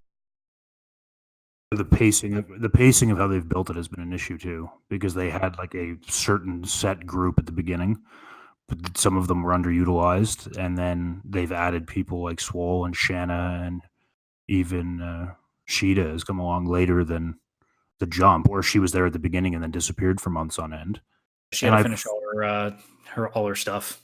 Yeah, well, and that makes sense, right? But I mean, in terms of pure how you're building the division in real time, I feel some people have been piped in a bit too late or a bit too, and like you said, it makes it a lot harder to establish something over time. I mean, the Riho Nyla Rose thing got a good build because you knew about it for a month before it then appeared on TV. And then the Emi Sakura Riho match kind of came out of nowhere. They were trying to build it on Twitter because they didn't have enough time to do it. And now Riho's been off TV. I haven't seen her on TV like since Full Gear. and they're kind of And flailing it doesn't help too that like they're having these Japanese girls on and they're not giving them promo time, like doing like videos outside and like subtitling them because clearly in their native tongue it's not as easy. Right. I mean, Sheeta is okay at English. Like weirdly enough, Sheeta has almost like this British accent to her voice. But like I listened to her. I thought she was pretty concise. Yeah. she's pretty good, but I mean, it's like anything else. Like it's still a second language. There's still going to be a little bit of slip up here. So it's why in WWE, I still say it to this day. I don't understand why when Asuka was in the midst of her run, why the hell they weren't making Japanese promos outside of NXT and just having her just go a pure like angry like she can be. Oh, it's awesome. I think that the whole look and the whole character for these Japanese women is aggression, really. Because I think on the outside, some of these women, women like Riho or something may seem, a little bit smaller from wrestler in general. Kind of showing some of that, aggression, some of that aggression through use of their native tongue. I think would really sell that point. Well, I mean, not to mention too, like in Riho's case, like you can always have the variety too. Like Riho has almost like the Japanese idol sort of look to her. Same with Sakazaki when she starts making her run. Sheeta obviously has that very understated, like very elegant and disciplined thing because obviously with the kendo training that she has there, like there's obviously that sense of almost like pure Japanese properness. And the same goes for if they ever bring in if they ever like say brought up somebody from AAA and who is a little bit rough on English and the same thing, like Lucha Underground did such an amazing job with it because most of it was in Spanish, but they subtitled everything and you got the pure emotion from it too, because they're not trying to struggle remembering what the words pronounce like. Right. But I think they've got the right players. I think they just don't have a great script at the moment. Yeah. They're still definitely ironing out some kinks, that's for sure. And I mean, the one biggest thing, honestly, is still the in-ring performance because so many of the girls that they've tried to push have not performed. Allie being the first one that comes to mind. Example. It's like I've seen people all the time saying, "Well, Allie, say when she was Cherry Bomb or an Impact, like she was a lot better than this." I'm like, I understand that there are probably pockets of time where a character is really good in the ring, but I'm talking this time on this show, she's been awful. Baker has been, for the most part, awful. And these are two women that are the only other ones aside from Rio that have a winning record. That they've built to an extent, yeah. Yeah. Because even like Nyla has underperformed. Like Nyla, for what she was supposed to be, has not delivered. Yeah, but some of that's been what they've done with her as opposed to her own performance. Well, I think even the way that she's been wrestling, like her movesets aren't nearly as powerful and impressive as I thought they would be. I feel like a lot of her stuff is more just knocking and not like straight up like power moves, like say what an Undertaker or a Kane or a Big Show would do. Right. I remember in that match with Riho, there was that big move she did when Rio was on the ropes. I was like, holy! She was some type of a flop almost just onto. I was like, holy shit! This girl, if she does these type of power moves, she could be something. And then she's A, disappeared, and B, she's just been working kind of slow, not as, powerful in all part. Yeah, that triple threat match with Riho and Sakazaki at Fyter Fest was fantastic for that. That's where I think Nyla really showed what she had. And whatever that was, they really haven't had her show it since. She lost that match, didn't she? Yeah, she lost that one, but they also made it seem like, well, it was two girls and they were just constantly keeping her from getting any momentum. Right. So at least they can make a case build for her, and then she loses to, and then she gets kind of displaced because she's supposed to be the monster heel, but now you have Awesome Kong and Brandy, and so why do you need two monster heels? They're supposed to squash everybody. And at the same time, you guys mentioned earlier that they never follow through on that thing with Aja. Yeah. So like there's it just seems like in a way the women's division has almost kind of been an afterthought because it just started so poorly. I go back to even after Britt's thing was that she almost won the Battle Royal and that she was going to be next in line, she was going to be the contender, she was going to build up to it, and then she is almost immediately, and then she loses the week before the show was supposed to be in her hometown, and then she goes back to tagging with Rio. who had just defeated her. And they've Like- they've done a poor job of building up contenders, I think. But I think there's a lot of competitors that could be good, and someone I want them to bring in. And I don't know if we've mentioned this yet, but like I really hope they do sign Jamie Hayter, because I know her be Priestley your best friend, so I know she's got a line to her. I hope that they bring in a couple more people like that, but it just needs longer storytelling. I think the wrestling is there for some of them, and especially with like Swole and Shana and some people that they're adding now. But it's not where it needs to be yet. It's even more surprising too, because they've had Mercedes Martinez twice and they still haven't signed her, and she'd be such a great veteran voice for them. Yeah, and they got a huge pop when she came out. Like, and that's an established person. She was the Joker, and they haven't done anything with it. Right. Yeah, that whole situation does not make sense to me. I think, as you were saying, they need like that John Moxley or that Chris Jericho. They need that huge star in that division to elevate the entire division. And there's all sorts of names that get floated around for that type of thing. I mean, I think Tessa Blanchard's not going to be one of them because she ain't leaving. Right. Yeah, Tessa Blanchard is the one that everyone likes to mention, but it's a truck at her. I firmly believe that that the Japanese girls in WWE would probably be your best option, because I feel like some of them have been frustrated with how they've been used or lack of their being used. Which ones do you think would go? I don't know if Asuka would, just because she's much later in her years. She might just be like happy getting the paycheck now, and also with her YouTube channel, I think she's finding something else to go towards as she's maybe on the decline. I think Kairi and Io would be a fantastic get for those guys. Because I mean, Kairi has been wasted, absolutely been wasted. Like, she should be what Bayley should have been when she was called up. And that's been failed. As much as I like Kairi's new look, because it just makes her look like such a fucking badass. Yeah, it's very cool. It's still like, what's she doing? She's a women's tag champion. Like, that title has not meant anything yet. Yeah. So her obvious is one, and then obviously Io being the other, just because Io is still to this day pound for pound the best women's wrestler in the world. Yeah, she's not really being utilized as that. And well, I guess that's not fair to say. In NXT, they're doing very good things with her. But, you just wait for if they ever decide to take her off NXT, that it's just not going to be done properly. Right. But I mean, otherwise, like, in terms of names outside, like, Tessa's really the only big one that's left, because we already know that Mayu Iwatani out in Stardom is not leaving Japan. She doesn't want to stay in the US. Like, she's that nervous about being overseas consistently. Right. And otherwise, like, I mean, I don't know enough about the women's scene here in North America to know, like, who's the next one in line. But I mean, if it was a big enough name, I probably would have heard. Right. So it seems like we're in this weird stage where, like, there just isn't that marquee name that's going to bring in eyeballs. The WWE has all of them. Yeah, they've pretty much got what you can get. Yeah. Like, if I got to pick and choose one, like, if we're talking WWE, if I'm getting to pick and choose one that's not like a mainstay like a Becky Lynch or something, I'd be trying my ass off to see what Toni Storm's doing, because she's just in the UK. But I mean, I'm sure her contract's like multi-year, so it's not going to happen. Kaylee Ray, I would love to see there. Someone like that. She's been doing pretty good. I mean, watching the Mae Young Classics kind of just gave me a sense of like, wow, there really is a lot more than I thought. Problem is that so many of them are, especially the ones that are really good, are the ones that are in well of their twilight. Like, I would kill for Meiko Satomura, but Meiko's like in her 40s. Yeah. Yep. So it's just one of those things where it's like, the women's division AEW is not necessarily an easy fix. It's something that's going to take a long-term solution.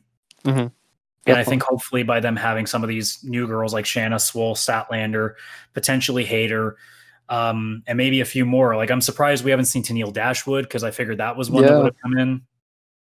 Tenille Dashwood could be that big star if Tessa Blanchard, is, probably pretty much resigned to Impact at this point. I think, Tenille Dashwood would be a huge get for them. I'd love to see.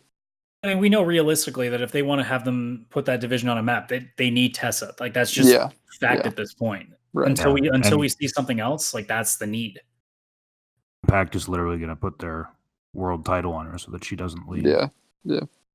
Exactly. Which is awesome. I mean, it almost be earned. It would almost be earned depending on who she faces. I know. I think that's the thing, right? I think that of her own merit, that could and should happen. But at the same time, and maybe this is something we can get into next time we convene, because I know we're getting tight on time. But like the contract situation and what AEW's ability to actually lure people away is going to be like on a go forward basis. Right. Right. Yeah. What's the pockets deal? I mean, and that's the thing too. Like, we're so early in this run that like for us to go and really criticize like how things are being run, it's like, dude, like it's 2 months of television, like it's nothing. Yeah. Like I don't even think we've hit 10 episodes yet of Dynamite. So No, we haven't. Yeah. This was the 8th, so yeah, so it's like, to say that, oh, we need a quick fix, is like, well, they haven't really had a chance to make a heavy mistake before you need a quick fix yet. So that's right. There's a base here for it, and it's making money, and people are super excited about it. It'll be, I think, there's plenty of time to address those other things. I mean, realistically, there is a very functional product right now, and it's just unfortunately that while everything else is running at a heavy pace, like the men's division is fantastic, the tag team division is fantastic, and the women's division is just okay. And it is sad because you want to like it as much as you like the other stuff. It just hasn't worked out that way. Yeah, I think there needs to be a bit more to do in the mid card of the men's division. I agree. Otherwise, again, it's also a 2-hour show. You can only fit so much. Well, that's right. I mean, when you got so many guys too, like on 2 hours, like that's why we see a lot of tags too, because they need to fit some people in. Right. Yeah, that's a good point. I think in general, we're seeing really them getting their footing still. I think that's important to know, to not be upset that we haven't seen this match or this person utilized or this type of thing utilized yet.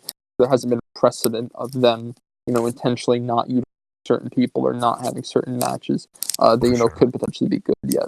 I think exactly. I'm not one to complain. My favorite wrestler of all time is currently the champion of the company. Yeah, pretty damn cool. That need is being addressed. Yeah. Like, we're not sitting here and telling you that the women's division sucks and they should fire everybody. We're just saying, like, man, like, I wish we could like this more. Yeah. I would love to really be able to get invested in it. But isn't that the beauty though, that like we're at the point that we can say, hey, it's not that I hate this, is I want to love it and I can't right now. Like that's such a good feeling though, to say that you're so engrossed in what's going on that you want to be able to like everything on the show. Yeah. Yeah. Whereas compared to WWE, we're just like, okay, can you just fucking fix one problem? Yeah, exactly. One little problem. That's it. WWE, we could have a laundry list of shit we need to fix it. For AEW, let's just get this one sorted out. I mean, I can think of another problem is they need to start marketing some Darby Allin skateboards now. Ooh, that's a huge. Damn, I would buy one of those. Now, do they come with thumbtacks? Or you have to put the thumbtacks on yourself. It comes with an extra little pack. Oh, okay, that makes sense. It's the 18 plus version. Oh, okay, yeah, perfect. I like it. The crazy glue and the tacks in a bag. yeah, that's perfect. But that's the thing. Now that we've seen the champagne being a thing, now it's like, what else do you think they can possibly do? Like they could be going the Kiss route and just having the most random shit. I love it. I would not be mad at that. I would buy, some of this weird nonsense. I would definitely. I want. As long as we don't have a literal Hangman Page cowboy shit, we're good. Yeah, no, they're filling. I love that. I love that. Only so many back orders you can fill on that, right? Right. Yeah. No. It's it's very hard to produce. I imagine the production costs on that are relatively high. Yeah. Anybody else want to add anything else? Otherwise, I got nothing. Oh no. Yeah, I think at least this is very. I tell a lie. I have a lot of things, but I think now that we've been doing this for like 2.5 hours, it's like, well, yeah, probably, maybe there's another episode for that. Yeah. We'll have time for other. We'll definitely have other episodes. Yeah, no, all in all, I think very, very interesting talking AEW with you guys, Dynamite specifically. Yeah, and I think we're looking for a great show next week too. So I'm excited to be able to go over that with you guys. Wrestling is fantastic. I've had a blast doing this. Yeah, me too. Absolute pleasure, gentlemen. Yeah, I think the only thing I would add, and maybe we can save it for another day too. Like other people, we would like to see them sign. But that house show I was at on Friday night, I saw a guy who I know is in Evolve a lot, Josh Briggs, who I thought was awesome. Yes, yeah, I've heard of him. He's very good from what I've seen. But otherwise, Adam, I really want to thank you for putting this together and throwing that out there on the Reddit. And obviously, very excited about it and looking forward to seeing what the next edition has in store. Yeah. And now I get to post this on the Reddit now, and hopefully people will start realizing that, hey, you can stop messaging me all the time, because I get DMs still like today being like, hey, I saw this post. I'm like, did you read the whole thing? Because I did say, hey, I found hosts. Like, you can post in the comments. I'll just have your name on file. But right, yeah, no. As of right now, that the slot has been filled. Well, I mean, Depends. I don't know. As long as you guys don't get in any TMZ level trouble, I think we're okay. Ooh, yeah, no. I mean, I do have an incredibly racist tape that will be airing probably in a week or so. A telephone call with me. So, you may have to. What, did we tape something 4 weeks ago and forget to edit it out? Yeah, oh, crap. I think we did, yeah. I mentioned something to do with chicken and we don't need to go into it. Fine. You people and you people, yeah. And I called Mark Henry Shelton Denver. It was a long day, but wait. Are you like Vince possessing a younger person's body? I am, yeah. I guys, listen. I should have told you a while ago. I am Vince McMahon. I have a voice change. Why the show is such good shit. Yeah.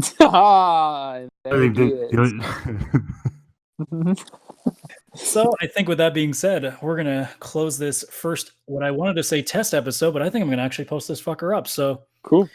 As a first try, this definitely went a lot better than I thought it would. I'm always nervous taking people that I've never met before into something like this, but it's actually turned out to end up being a very enjoyable experience for me. And the fact that it's 4:00 when we started talking just after 1:15, I'm pretty happy about that.